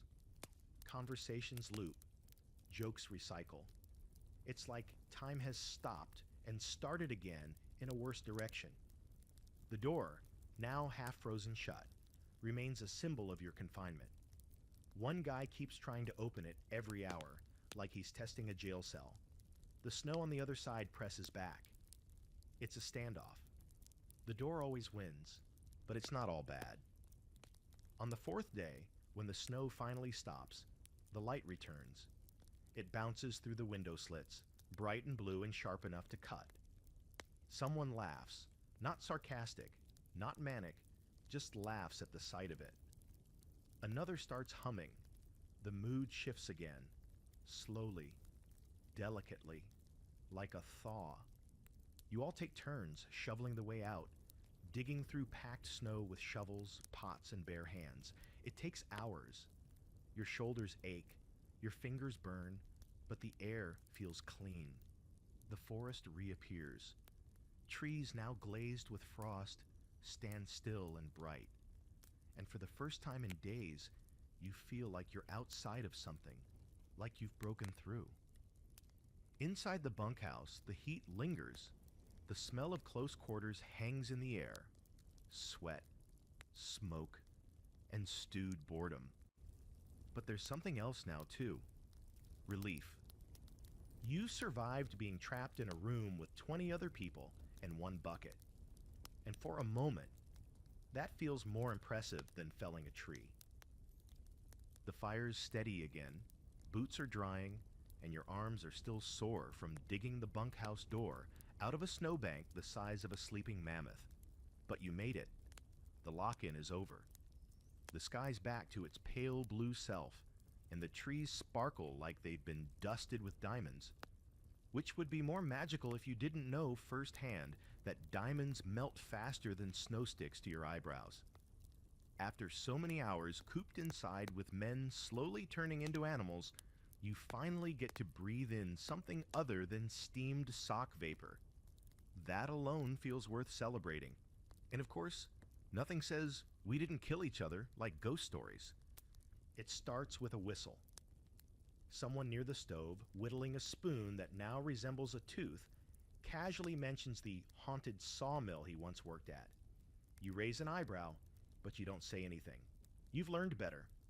In the bunkhouse, weird stories travel fast, and you never want to be the guy who laughs first, because that's usually the guy who ends up screaming in his bunk later when a log shifts the wrong way or a shadow crosses the window. And so it begins. The tale grows legs before it even finishes its first lap around the room. A saw that ran on its own. A worker who vanished one morning without a trace. Nothing left but his boots, neatly side by side. Whispers heard from the tool shed when no one was inside. You don't believe any of it, obviously, but the tone in the room changes. The light seems dimmer. Even the stove flickers in that weird, dramatic way fires do when they feel like helping with the atmosphere. Here's your historical fact. Logging camp folklore was a rich, sprawling world of myth, rumor, and shared fear. Tall tales weren't just entertainment. They were a cultural release valve. Ghost stories, forest spirits, cursed trees, haunted axes. Every region had its own favorites, passed down and reinvented by each new batch of men who spent long nights too wired to sleep and too cold to pretend they weren't listening. The second story of the night is worse. This time it's Eli, of course. He's always the guy with the extra gruesome version. He swears on his last pair of unchewed long johns that his uncle worked a camp where they buried a guy under the bunkhouse because it was too cold to dig a real grave, and they couldn't spare the manpower to haul the body out. They said the bunkhouse got louder after that, Eli mutters, eyes wide, like the snoring wasn't coming from the men. Someone snorts, someone else tells him to shut up. But no one leaves the stove. And here's the fringe fact. Some loggers swore by witness trees, old-growth giants said to carry the memory of the forest. Cut one down, and bad things would follow. Sudden equipment failure, random injuries, even madness. Whether it was superstition, or boredom, or an early understanding of ecological guilt, some men refused to touch certain trees, especially ones that seemed too still. Whatever that means, you haven't seen a tree move in weeks, and yet you still know what they're talking about. Tonight, the bunkhouse is unusually quiet. No card games, no brawls, just men half listening, half watching the way the shadows twitch on the ceiling. You try to shake it off. You're not a believer. You don't scare easy. But you also sleep with your axe under the bunk, blade pointed away, but ready just the same. The scholarly debate, unsurprisingly, isn't whether lumberjacks told stories. Of course they did. But why the stories so often focused on the eerie? Some researchers say it was about control. You can't stop a blizzard, or a falling tree, or a broken sled. But you can invent something spookier than all of it and laugh at it around the fire.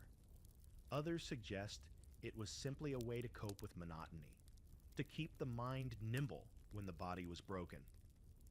When your life is mostly chopping, eating, and trying not to freeze, a good ghost can be just what you need to feel alive. Someone throws another log on the fire, and sparks dance up the chimney. You roll your shoulders and glance at the door. Still shut. Still no signs of any wandering forest phantoms or bears. Honestly, you'd take a ghost over a bear any day. At least ghosts don't break ribs. Then comes the best part of any ghost story session: the one-upmanship. One man tells of a logging sled that kept rolling back up a hill. Another claims to have seen footprints that ended in the middle of a frozen pond. And then, inevitably, the debate begins. What's worse, haunted forests or haunted bunkhouses? You lean toward bunkhouses. At least with the woods, you expect to be afraid. The bunkhouse is supposed to be your last refuge, your cave, your shell, your slightly soggy sanctuary. But once you start imagining voices from the attic, which you don't have, or bunkmates who snore with no pulse, which you do worry about sometimes, the safety cracks just a little. Later that night, with the fire low and most men dozing off, you lie in your bunk and stare at the rafters. They creak. They always creak. But now the creaks seem rhythmic. 1, 2, 3 creaks, then silence, then a soft thud. You tell yourself it's the wood settling. You tell yourself it's snow sliding off the roof. You tell yourself it's not that story about the guy in the wall. You sleep anyway because you're exhausted. But somewhere deep in your bones, you know that if anyone whispers your name from the corner tonight, you're swinging first and apologizing later. You never expected mail to matter so much. Back home, assuming you still remember where that is, letters were just things your mother sent full of guilt and stale news, or bills that demanded attention you didn't have. But here, in the belly of the forest, after weeks of white silence and the constant chorus of boots, boots, boots, the idea of a letter is something else entirely. A miracle. A proof that somewhere out there, the world still spins, and people still say your name. It happens every few weeks, depending on the weather and whether the trail between your camp and the nearest town is passable without losing a horse, a sled, or a mail carrier's dignity. But when it does, when that tiny man in the oversized coat stomps into camp trailing steam and bad attitude, you'd think the president himself had arrived. Everyone stops. Men drop axes mid-swing. Someone cheers. Someone else nearly cries. Mail call begins. There's no ceremony to it. No roll call or formal announcements. Just a bent man with windburned cheeks flipping through a stack of wrinkled envelopes, calling out names like a carnival barker too tired to care. Mackenzie, a hand shoots up. Branford, nothing. Branford, still nothing. The envelope gets tucked back in the stack. Maybe next time. When he says your name, it takes you a second to react. You blink like someone slapped you. A letter? For you? You trudge forward, stunned, and take the thin, creased paper in your hands like it might shatter. It smells faintly of perfume. Or maybe it's just not smoke, and that alone makes it precious. You stuff it inside your coat and walk back to the bunkhouse slowly, afraid to open it too fast, like you'll run out of world the second the words hit your eyes. Here's your historical fact. For lumberjacks in remote winter camps, mail wasn't just a nicety, it was a lifeline. Letters brought news, jokes, updates on births and deaths, and most importantly, a tether to humanity.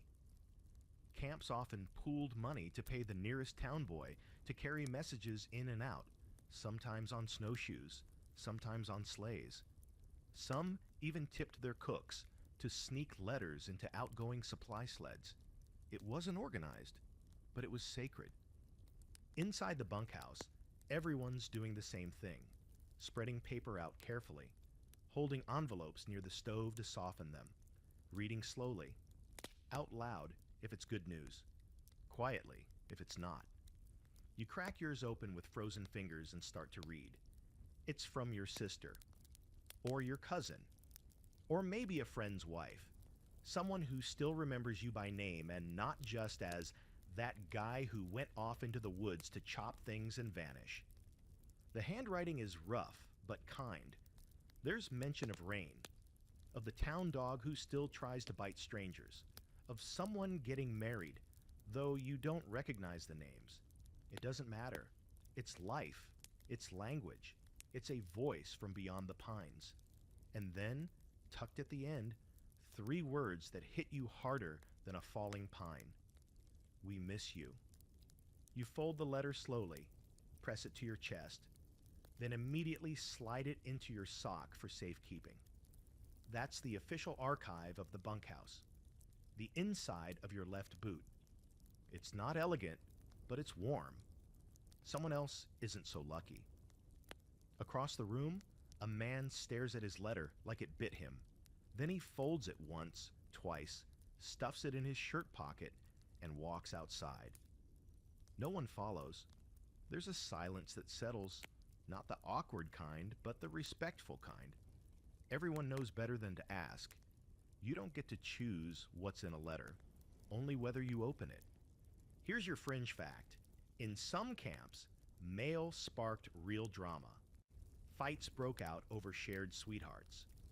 One man received 2 letters in the same day, one from his wife and one from his mistress. He walked into the woods and wasn't seen until spring. Another man got dumped by telegram, which was then read aloud to the entire bunkhouse by a friend trying to be funny. He wasn't. That night, his boots mysteriously vanished into the stove. The scholarly debate around letters in logging camps is less about content and more about impact.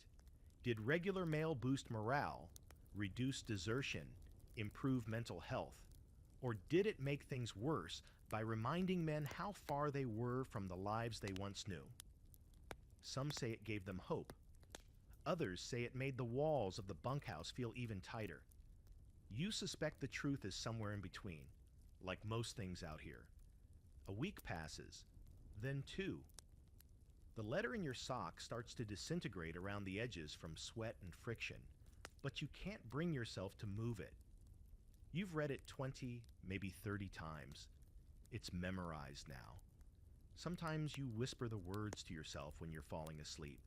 It's not much, but it's something. And then one night, during stew, someone asks if anyone wants to dictate a letter out. He's got a pencil nub and half a page of clean paper. A few guys grunt. One says, "Tell my ma I still got all my fingers." Another says, "Write to my dog. Tell him I didn't leave on purpose." Everyone laughs, but not for long.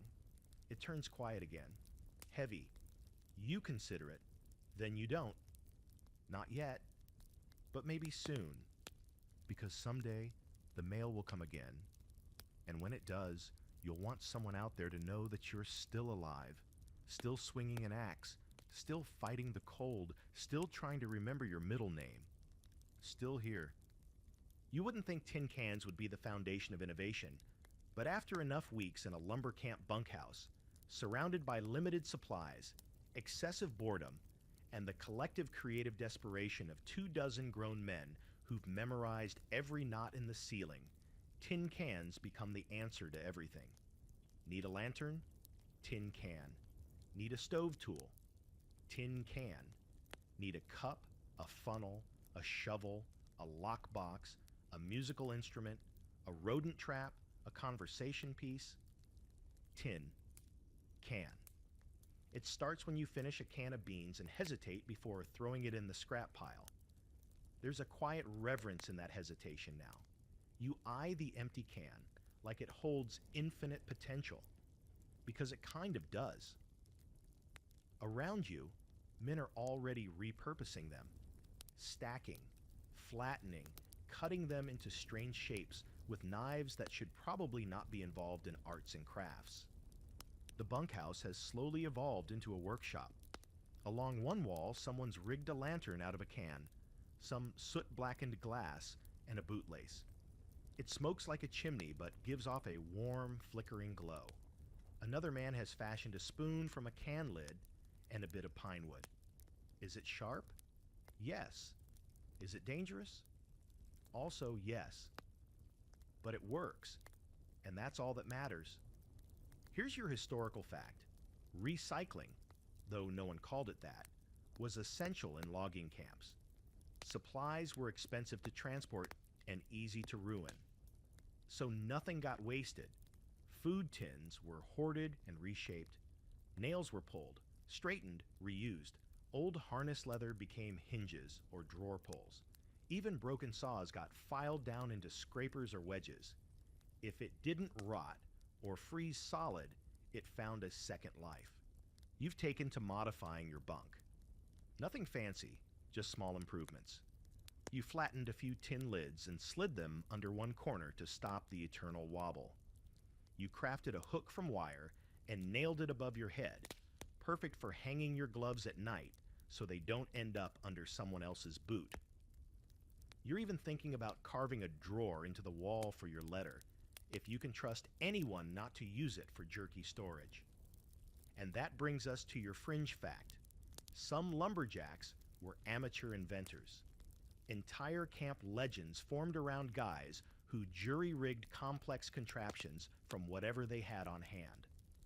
One man reportedly built a rotating bunk warmer powered by the draft of the stove. Another crafted a rat-catching machine from tin cans, string, and a persuasive smell. He called it the Crit Raider.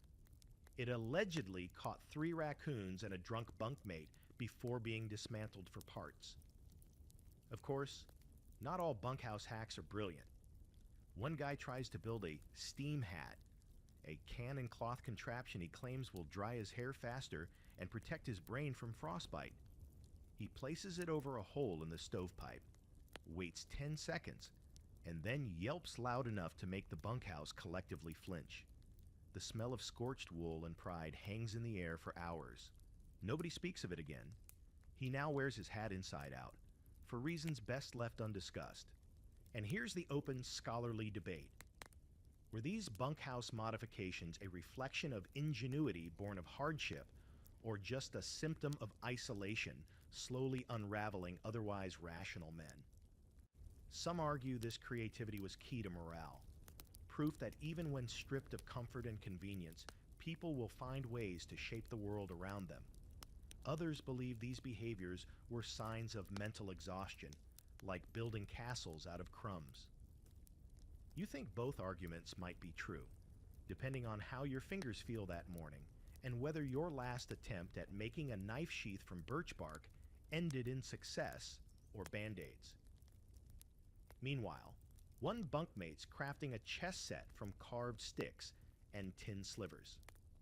The pieces are barely distinguishable, so he started painting them with soot and grease. The board is scratched into the bunkhouse floor with a nail. The game goes unfinished for days at a time, but everyone knows who's winning. Somehow. Then there's the bunkhouse mirror, a tin can lid, polished so carefully it reflects just enough light to show you the outline of your face. It hangs on the nail by the door, and men take turns squinting into it in the mornings, grooming beards or popping frost-nipped zits with quiet precision. No one talks about it, but everyone uses it. Once, someone made the mistake of adjusting its angle without permission. That night, the mirror disappeared. It was found hanging from a rafter 2 days later, turned to face the wall. Message received. Another man, named Cook, not the cook, just unfortunately named, starts constructing a shelf above his bunk made entirely of scrap wood, pine resin, and bent nails. It's beautiful in a dangerously unstable sort of way. He puts a single button on it. Just a button. No one asks why. He never explains. The button's still there. One evening, you watch as 2 men collaborate on what they call the can phone, a string tied between 2 large bean tins, stretched across the bunkhouse like a line of hope. They try it once. The result is mostly metallic hissing and one man yelling, "What?" repeatedly. but it draws laughs, real laughs. And for 10 whole minutes, the bunkhouse feels less like a drafty box full of snoring and pain and more like something almost human. You end the night by adjusting the tin reflector you've attached behind your bunk's candle stub. It throws more light upward now, just enough to let you scribble a few words onto your crumpled letter draft before the wax runs out. It's not art, but it's yours. And somehow, shaping this miserable little space into something slightly better makes the cold hurt less. Because that's what survival looks like out here. Not just eating and sleeping and chopping and not dying. It's also in the tiny victories. The tin can tweaks, the hook on the wall, the whittled spoon, the shelf with a single button. You lie back in your bunk, surrounded by smoke and coughs and invention, and feel, just barely, like you've made something out of nothing. Which, in this place, is everything. It begins with a soft creak, the kind you'd normally ignore. After all, the bunkhouse is made of creaks, walls that groan when the wind hits just right, bunks that squeal under the weight of exhausted men, the roof muttering to itself as it shifts beneath the snow's heavy breath. But this creak, this one's different. It's deeper, heavier, and it doesn't stop. You're sitting near the stove, fiddling with a bit of bent wire you've been meaning to turn into a boot hook, when the ceiling above you lets out a sound like an old tree splitting in half. Not the usual dry pop. This is a snap, a warning. You glance up. Everyone else does too. No one says a word. Then a chunk of snow the size of a laundry tub crashes past the window, shaking the whole frame. A few flakes tumble in through a crack above the door, riding the sudden gust of fear that blows through the bunkhouse. Now someone does speak. Just one word. Roof. The next few seconds are pure instinct. You all scatter. Not far, because there's nowhere to go in a room built for bodies, not movement. But everyone backs away from the center. Men dive from top bunks, boots half on, grabbing coats, yelling for shovels, yelling for anything. The stove shakes. The bunkhouse tilts, just slightly, like it's trying to shrug. Then it holds. And for a moment, there's silence. Then someone, probably Eli, says, "Well, that's not ideal." No kidding. Here's your historical fact. Snow load collapses were a very real danger in northern lumber camps. Bunkhouses, often built hastily and not meant for permanence, would accumulate snow by the ton. Without proper pitch or clearance, that weight could crush roofs like tin cans. Entire crews could be trapped, or worse. In 1894, a bunkhouse in Ontario folded inward during a thaw-freeze cycle, killing 2 men in their sleep and pinning 5 others under split timbers and burning coals. After that, many camps began sending crews up to shovel roofs between storms. Not out of regulation, out of fear. So guess what you're doing today? You drag the ladder from the tool shed, if it can be called that, and jam it against the icy logs of the outer wall. It's rickety. Everything is. You climb it anyway. One hand, then the other. The air up here bites harder than it does below, and the roof groans beneath your boots. But the snow is worse. It's not soft, not fluffy. It's layered ice, compacted until each shovelful weighs more than a newborn ox. You dig, and the roof answers with creaks of complaint. Others join you, 5, maybe 6 guys, spaced out along the ridge, each bundled in enough wool to look like walking hay bales, each one grumbling in sync. Nobody likes roof duty.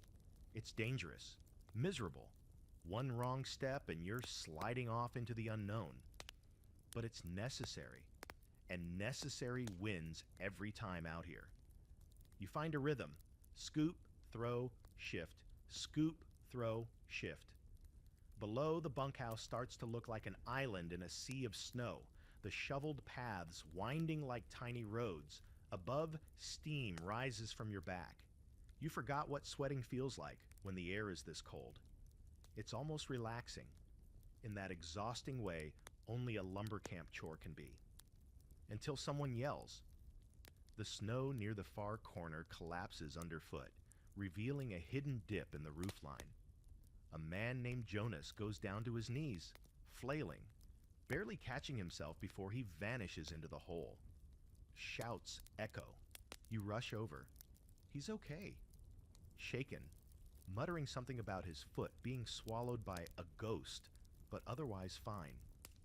The bunkhouse, on the other hand, clearly isn't. Back inside, damage inspection begins. The ceiling near the stove sags just a bit more than usual. You poke at it with a broom handle. It moves. That's never comforting. A crack now runs the length of the far beam, like a grin stretched too wide. You trace it with your eyes, then your fingers, wondering just how much weight the roof can take before it decides it's had enough. Here's your fringe fact. Some loggers believed that hammering a horseshoe above the door kept the bunkhouse roof from collapsing. Others thought playing music during a storm lulled the wood, keeping it relaxed and pliable. One camp leader reportedly made his men whistle while they shoveled, claimed it kept the bunkhouse cheerful and standing. That camp lasted 3 seasons. The whistling did not. You suggest a support beam, maybe 2. Nobody argues. The bunkhouse isn't exactly OSHA compliant, but it's better than dying in your sleep under a pile of splinters and hot coals.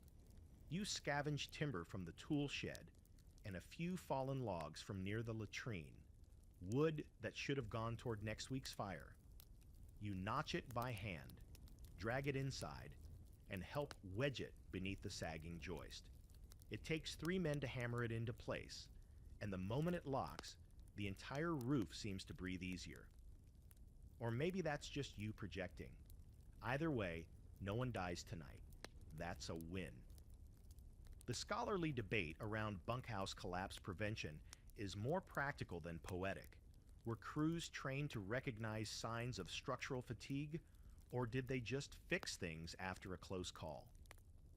Some records show foremen assigning regular inspections. Others suggest most bunkhouses were left to the judgment of the men sleeping under them. When you consider how often judgment in the woods is clouded by cold, exhaustion, or stew-induced hallucinations, it's no wonder these places bent before they broke. That night, the mood is subdued. No card games, no fights, just quiet repair work, sealing drafts, reinforcing corners, making nervous jokes about ghosts with hammers. You sit by the stove, watching a droplet of meltwater slowly trail down the stovepipe, and try not to imagine what it would feel like if the entire roof gave out at 3 a.m. You sleep with your coat on, just in case you have to sprint into the snow. Again. But in the middle of the night, something happens. You don't wake to a crash or a scream. You wake to silence. The bunkhouse doesn't groan. It doesn't creak. It just holds, for now. The floor of the bunkhouse is more of a suggestion than a surface. It's made of rough-hewn planks, yes, but those planks have warped, cracked, buckled, and shifted under the pressure of heavy boots, tracked in snow, dropped tools, spilled stew, and at least one small wrestling match over a harmonica debt. The result is a landscape that crunches, groans, and occasionally bites back. You don't walk across the bunkhouse floor so much as negotiate with it. This morning, you wake with a pine splinter in your heel and a fresh dusting of sawdust in your blanket fold. Not again. You swing your legs over the edge of your bunk and immediately regret not lacing your boots the night before. The floorboards are cold, truly cold, like kissing the mouth of a snowman who holds a grudge. You leap into your boots like a man dodging landmines, and still, you lose a toe's worth of feeling by the time you get them laced. The source of the sawdust becomes apparent immediately, the infamous sawdust shuffle. It's how every step in the bunkhouse sounds these days, thanks to the new cleaning initiative started by Eli after he slipped in someone's soup last week. His solution? Sawdust. Everywhere. Just throw it down and walk the dirt away. It's absurd, it's messy, and it works, mostly. Here's your historical fact. Sawdust was a universal fix-it material in logging camps. It was scattered on bunkhouse floors to soak up snowmelt, spilled food, blood from minor injuries, and whatever else found its way underfoot. It kept things dry and made sweeping easier. Some bunkhouses kept sacks of it by the door, constantly replenished by someone on bull cook duty who probably wished he'd gone into banking. You grab a broom, well, what used to be a broom. Now it's more of a stick with aspirations. You begin your morning sweep, pushing damp sawdust toward the stove corner. It's not elegant, it's not effective, but it's routine. Everyone does their part, eventually. A few guys turn it into a dance, stomping across the floor in rhythm, boots grinding the dust into every crevice. Someone hums. Someone else drops a shovel on their foot. Life continues. The bunkhouse floor tells stories, if you know how to look. Scrape marks where firewood was dragged. Burned spots from dropped coals. A dent near the stove that, legend says, came from a cook's pot flying across the room during a bean-fueled outburst. Even the planks themselves, uneven in size and color, hint at their makeshift origin. You know at least 3 came from an old outhouse wall. One has initials carved into it. No one knows whose. And here's your fringe fact. Some bunkhouses added straw or moss between floor planks for insulation. Others tried to build raised walkways inside, just a few inches off the base floor, to keep feet dry. These were affectionately called loft lanes. They worked great until someone tripped on them, face planted into a pile of socks, and swore vengeance on all elevated surfaces. Today, a new debate has emerged, whether to scrape the floor. A man named Bill, who claims he worked a fancy camp up north, says they used metal scrapers to chip away grime every week. He even produces a blade from his trunk, rusted but solid, and demonstrates by carving a neat strip of gunk from under the table. Everyone is impressed. No one wants to touch it. The scholarly debate on bunkhouse flooring is minor but telling. Some argue that poor floor maintenance led to illness, mold, parasites, bacteria, but others say the cold temperatures and near constant dryness from stove heat kept things surprisingly sanitary, if not exactly pleasant. What everyone agrees on is this: you don't walk barefoot, not even once. By midday, the floor has been shuffled, swept, and cursed into relative tidiness. You kneel to reset a loose board near your bunk and find a button. Not yours. Possibly from a coat lost last season. Possibly from a man who no longer works here, or no longer lives here. You pocket it anyway. You've got a little collection now. Odds and ends, tiny bunkhouse treasures, a snapped pencil stub, a rusted nail twisted into a spiral, one single domino with no set to match. Strange how living in filth makes you notice the beauty in trash. Outside, it starts to snow again. Not much, just enough to track in with every boot that crosses the threshold. The door slams open. Gust of wind, flurry of snow, one man yelling for help with a sleigh load, and suddenly all your work is undone. The floor is chaos again. Wet sawdust, dropped mittens, boot prints heading in every direction like a herd of confused buffalo. You shrug. You pick up the broom. Again. That's the rhythm here. Sweep, track, shovel, spill, repeat.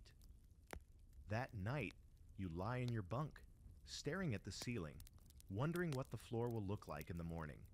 It changes shape overnight, warps with heat, swells with snowmelt, and every morning it groans like it's just as tired as you are.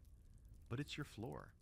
Your crusty, sticky, creaky plank runway through winter's waiting room, and when you close your eyes, you swear you can hear it whisper, "Another day survived, one splinter at a time." The thaw sneaks in like a liar, slow, uncertain, a little too hopeful to trust. It begins with sound, not sight, drips off the eaves, soft plunks as snow lets go of the roof, a distant shh as the wind changes its tone from icy hiss to something more like a sigh. You crack the bunkhouse door one morning and nearly stumble at the scent in the air. It doesn't smell like pine smoke or frozen wool anymore. It smells wet, like the forest finally exhaling after holding its breath all winter. Spring isn't here exactly, but it's whispering through the branches. With it comes a new rhythm in camp.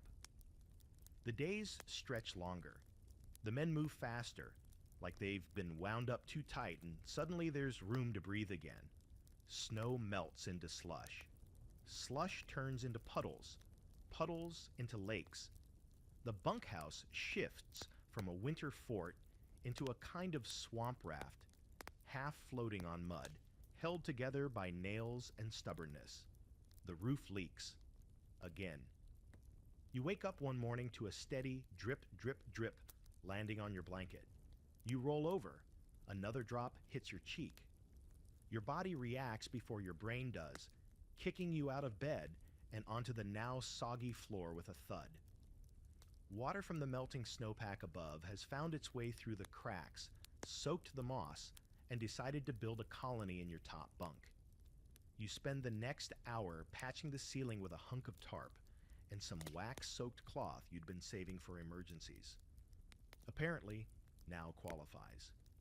Here's your historical fact. Most bunkhouses weren't designed for longevity. By the time the thaw arrived, many had started to crumble at the seams. Logs shifted, roofs sagged. Ice that had glued everything solid now melted, revealing just how jerry-rigged the whole operation had been. Spring meant collapse, cleanup, and eventually dismantling. A bunkhouse was only meant to last a season. After that, the forest began reclaiming it, one trickle of water at a time. You start noticing little goodbyes.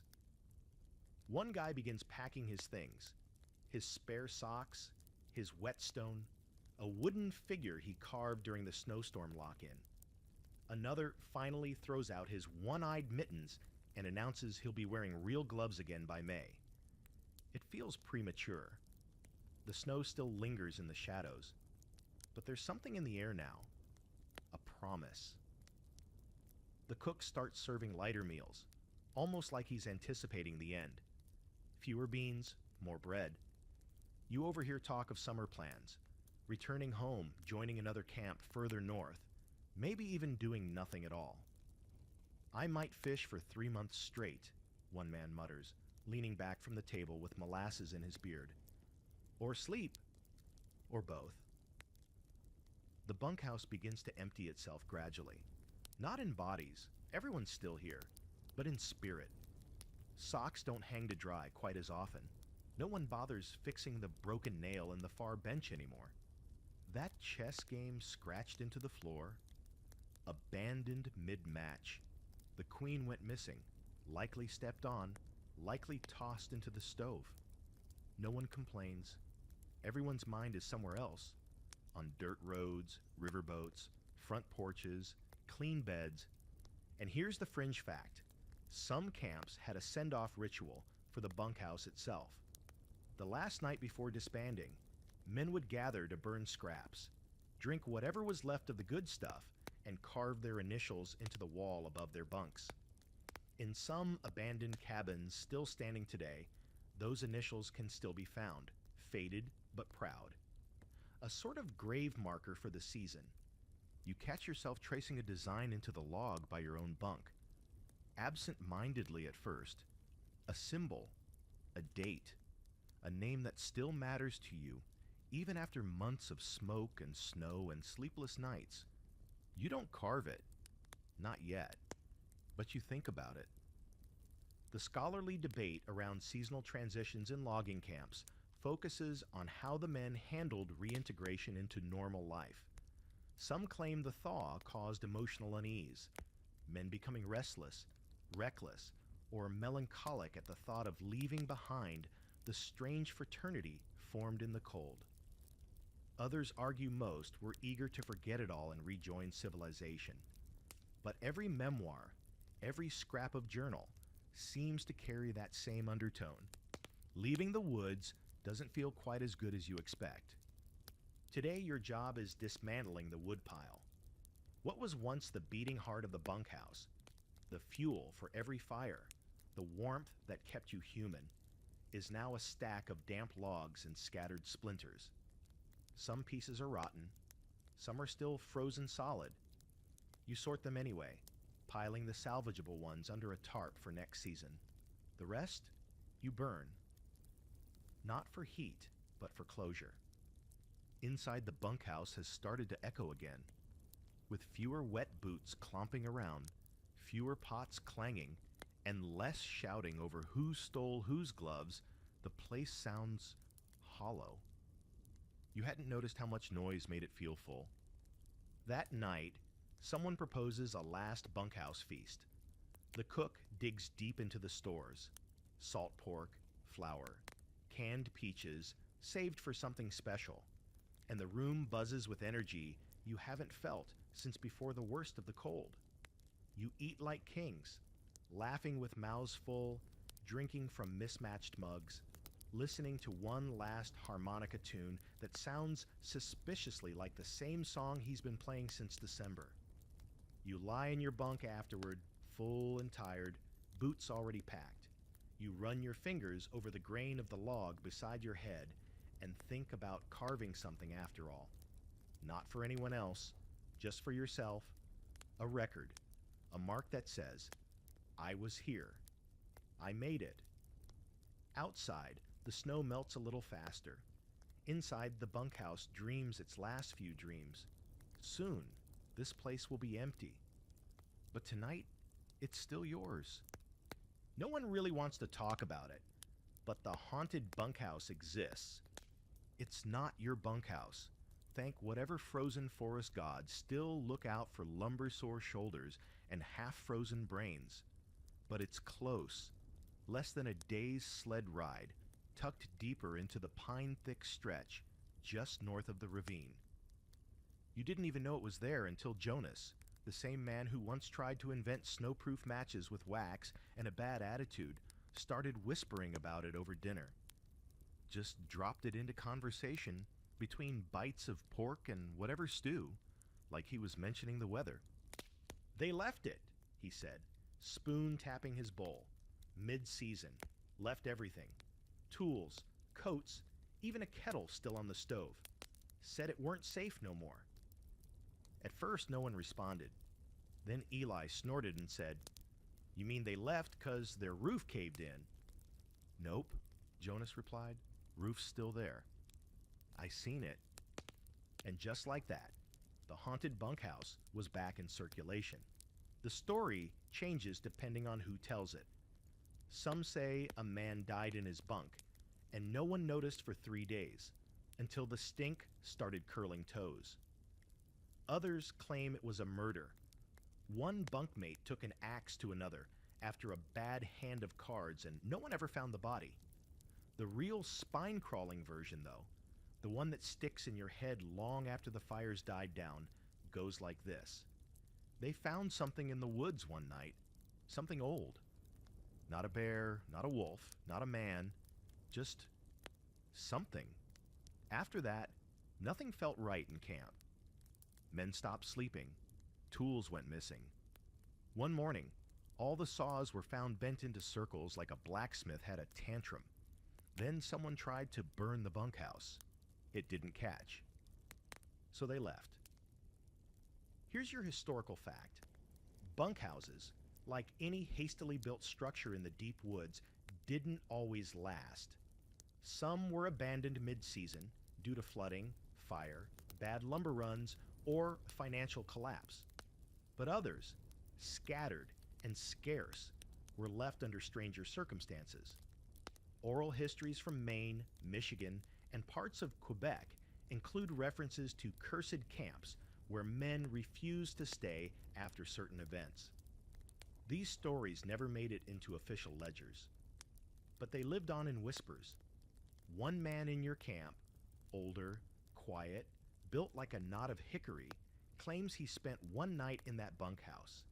He says he didn't sleep, that the walls whispered all night long, that someone walked past his bunk every 20 minutes. Heavy steps, no voice, just boots on wood. He was the only man in the room. Someone laughs nervously.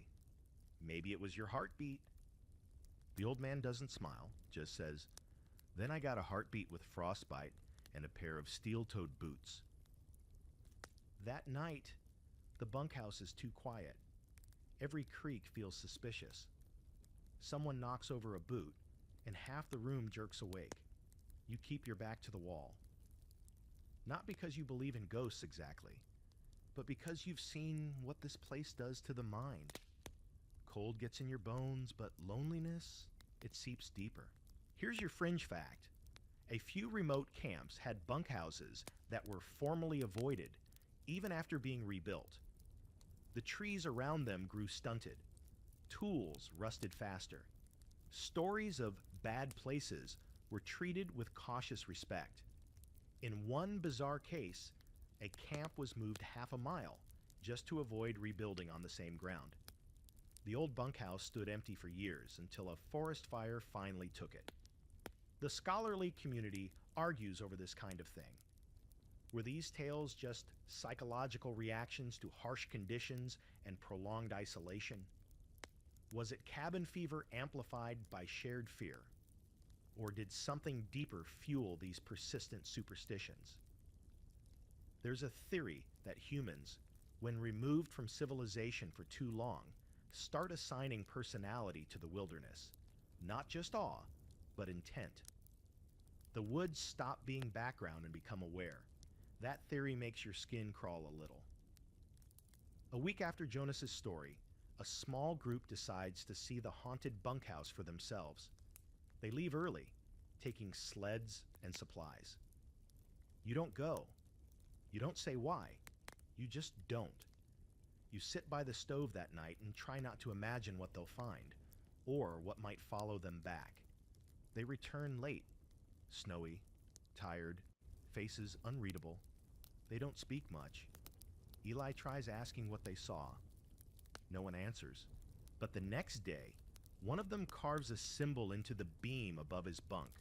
Something circular, something looping back into itself. You ask what it means. He just shrugs. Felt right. And that's the last anyone mentions the haunted bunkhouse.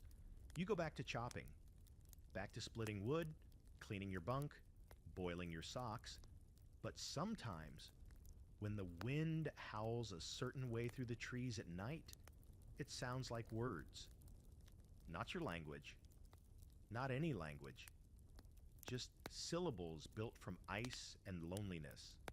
You lie in your bunk, staring at the rafters, wondering how long it takes a place to become haunted.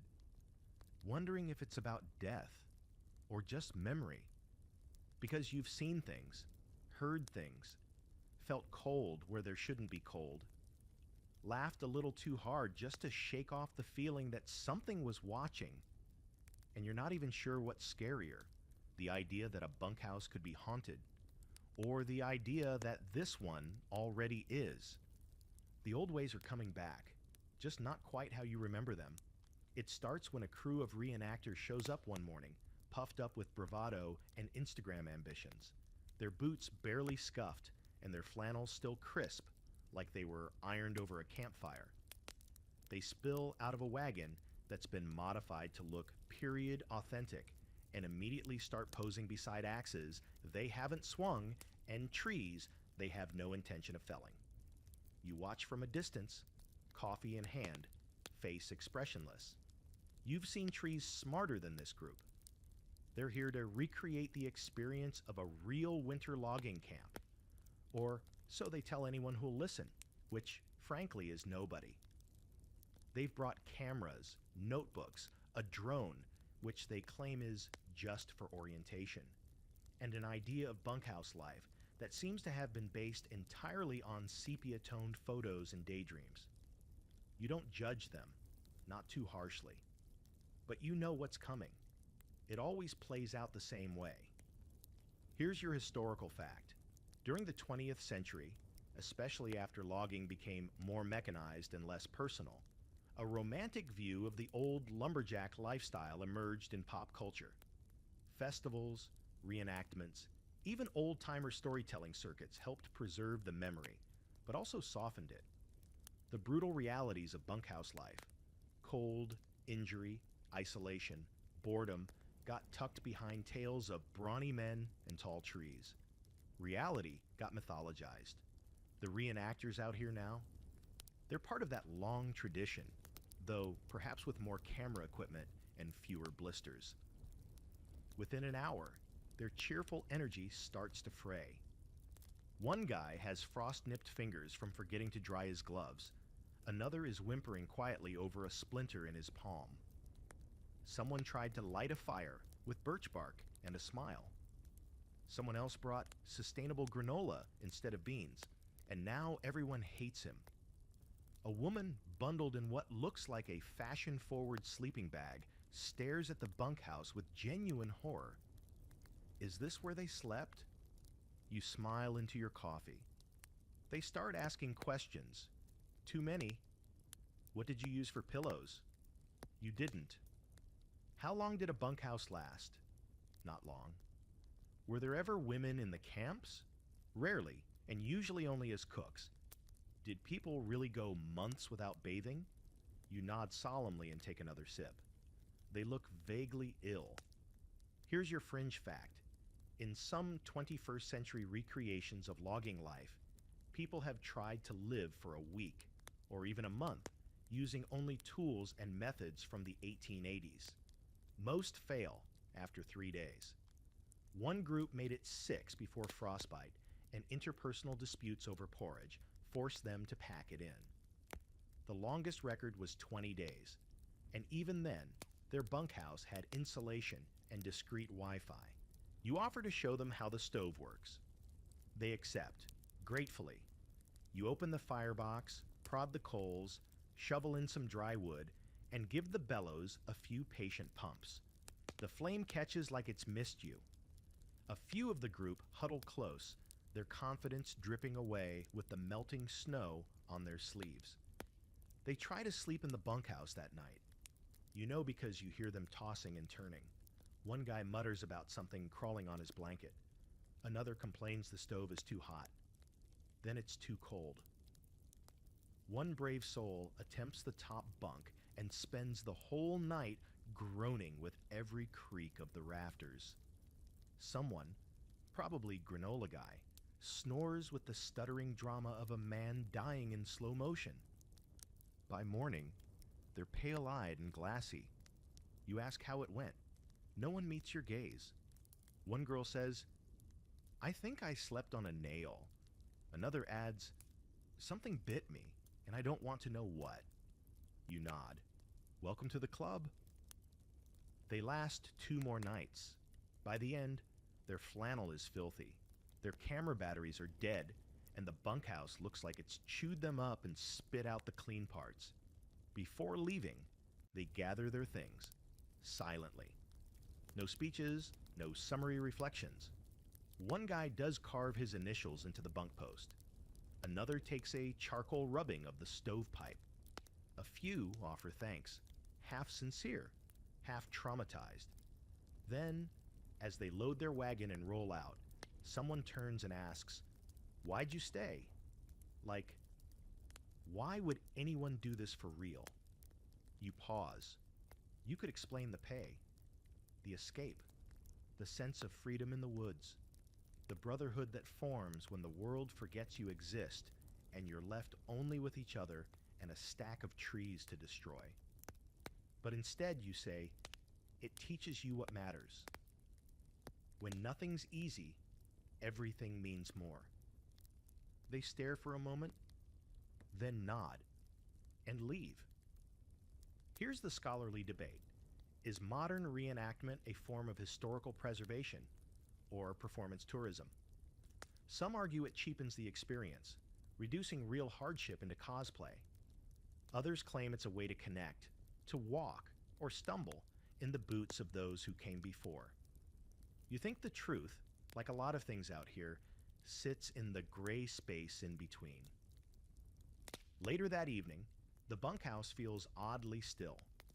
No rustle of high-tech sleeping bags. No whispered complaints about the lack of Wi-Fi. Just the familiar crackle of the fire, the occasional cough, the quiet shuffle of men who've earned their discomfort. You lie back in your bunk, arms behind your head, and wonder what the reenactors will remember. Will they recall the blisters, the biting cold, the way the stove glowed like a promise in the dark? Or will they tell stories about how they could have made it if they'd had one more pair of wool socks? Either way, you're glad they came. Because now they know the bunkhouse isn't just a place, it's a test. And most people fail it. The bunkhouse is quiet again, not in the usual dead of night way, but in the way that comes right before something ends. There's a particular stillness in the walls, like they know. Like the logs, the nails, the smoky old stove have all sensed that their time is up and are politely waiting to exhale. You've felt this kind of silence before. In schoolrooms after final exams, in church pews when the sermon ends, and now here, in the heart of a shack that somehow sheltered you through the worst winter of your life.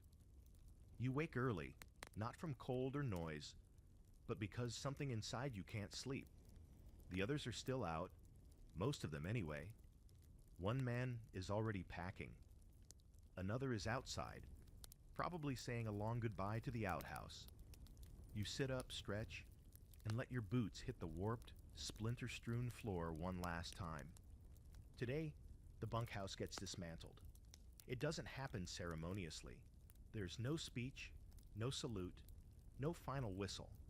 Just tools in hand, a few tired grunts, and the weight of knowing what to take down and what to leave behind. You start by pulling your own things together. Coat, gloves, that warped spoon you whittled in January, the half-crushed tin lantern you swore you'd fix and never did, and of course, the letter. You've kept it safe all season.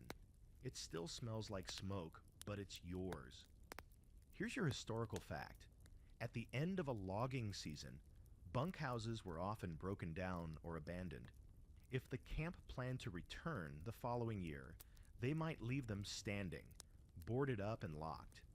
If not, the buildings were torn apart, the lumber salvaged, nails pulled, even the stove hauled out if it was worth anything. Bunkhouses weren't built to last. They were built to end. And you feel that ending in every board you lift, every nail you pry from the wall. The bunkhouse groans in protest, like it doesn't want to go. But it doesn't fight you. Not really. It just lets go. Eli finds a mouse nest in the rafters, complete with stolen thread and one extremely chewed up sock. He lifts it out like it's a fragile artifact. "It's art," he says solemnly, and someone nearby mutters, "Better than your singing." You laugh because you've survived the kind of winter that makes laughter feel like a miracle. And the bunkhouse has been the stage, the prison, the temple for all of it. Outside, the snow is mostly gone, replaced by wet earth and hopeful weeds. The trees look different now, not menacing, just tall and bored. The sun stays longer each day. Even the wind has lost its bite. You shed your coat by noon, sweat soaking your shirt as you hammer the last of the roof slats loose. That's when someone suggests it, marking the bunkhouse before it disappears entirely. Not a monument exactly, more like a message. One by one, the men begin carving names into what's left of the central beam. Initials, symbols, dates. You wait your turn, unsure of what to say. In the end, you settle for your name and a crude sketch of a bunk, one with a small circle above it. Your lantern. It's simple. It's enough. Here's your fringe fact.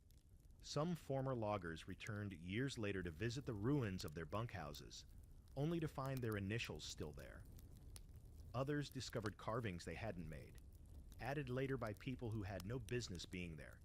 Hikers, poachers, wanderers who found shelter in a structure built by ghosts. In at least one case, a bunkhouse long thought burned to the ground was found nearly intact, inhabited by a family of foxes and a single abandoned harmonica. The scholarly debate on bunkhouse preservation is as muddied as spring thaw. Some argue these buildings should be saved as part of labor history, testaments to a vanished world. Others say letting them rot is fitting, part of the natural cycle of frontier life. After all, nothing out here was meant to stay. The trees grow back.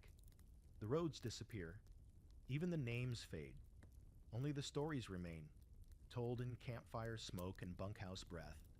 You take one last walk through the place before it's gone for good. Past the stove that dried your socks and warmed your bones. Past the bunk where someone snored like a dying elk for 3 straight months.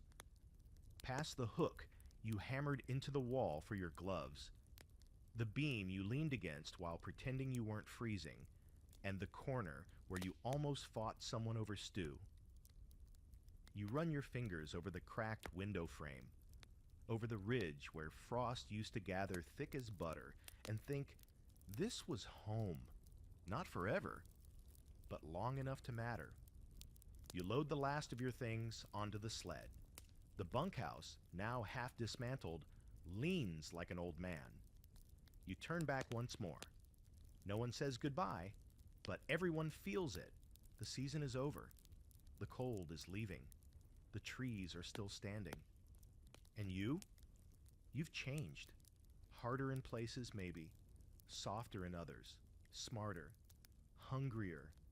And less afraid. Because in the middle of nowhere, with nothing but sweat and stubbornness and 20 other frost-bitten souls, you built something real. Something warm.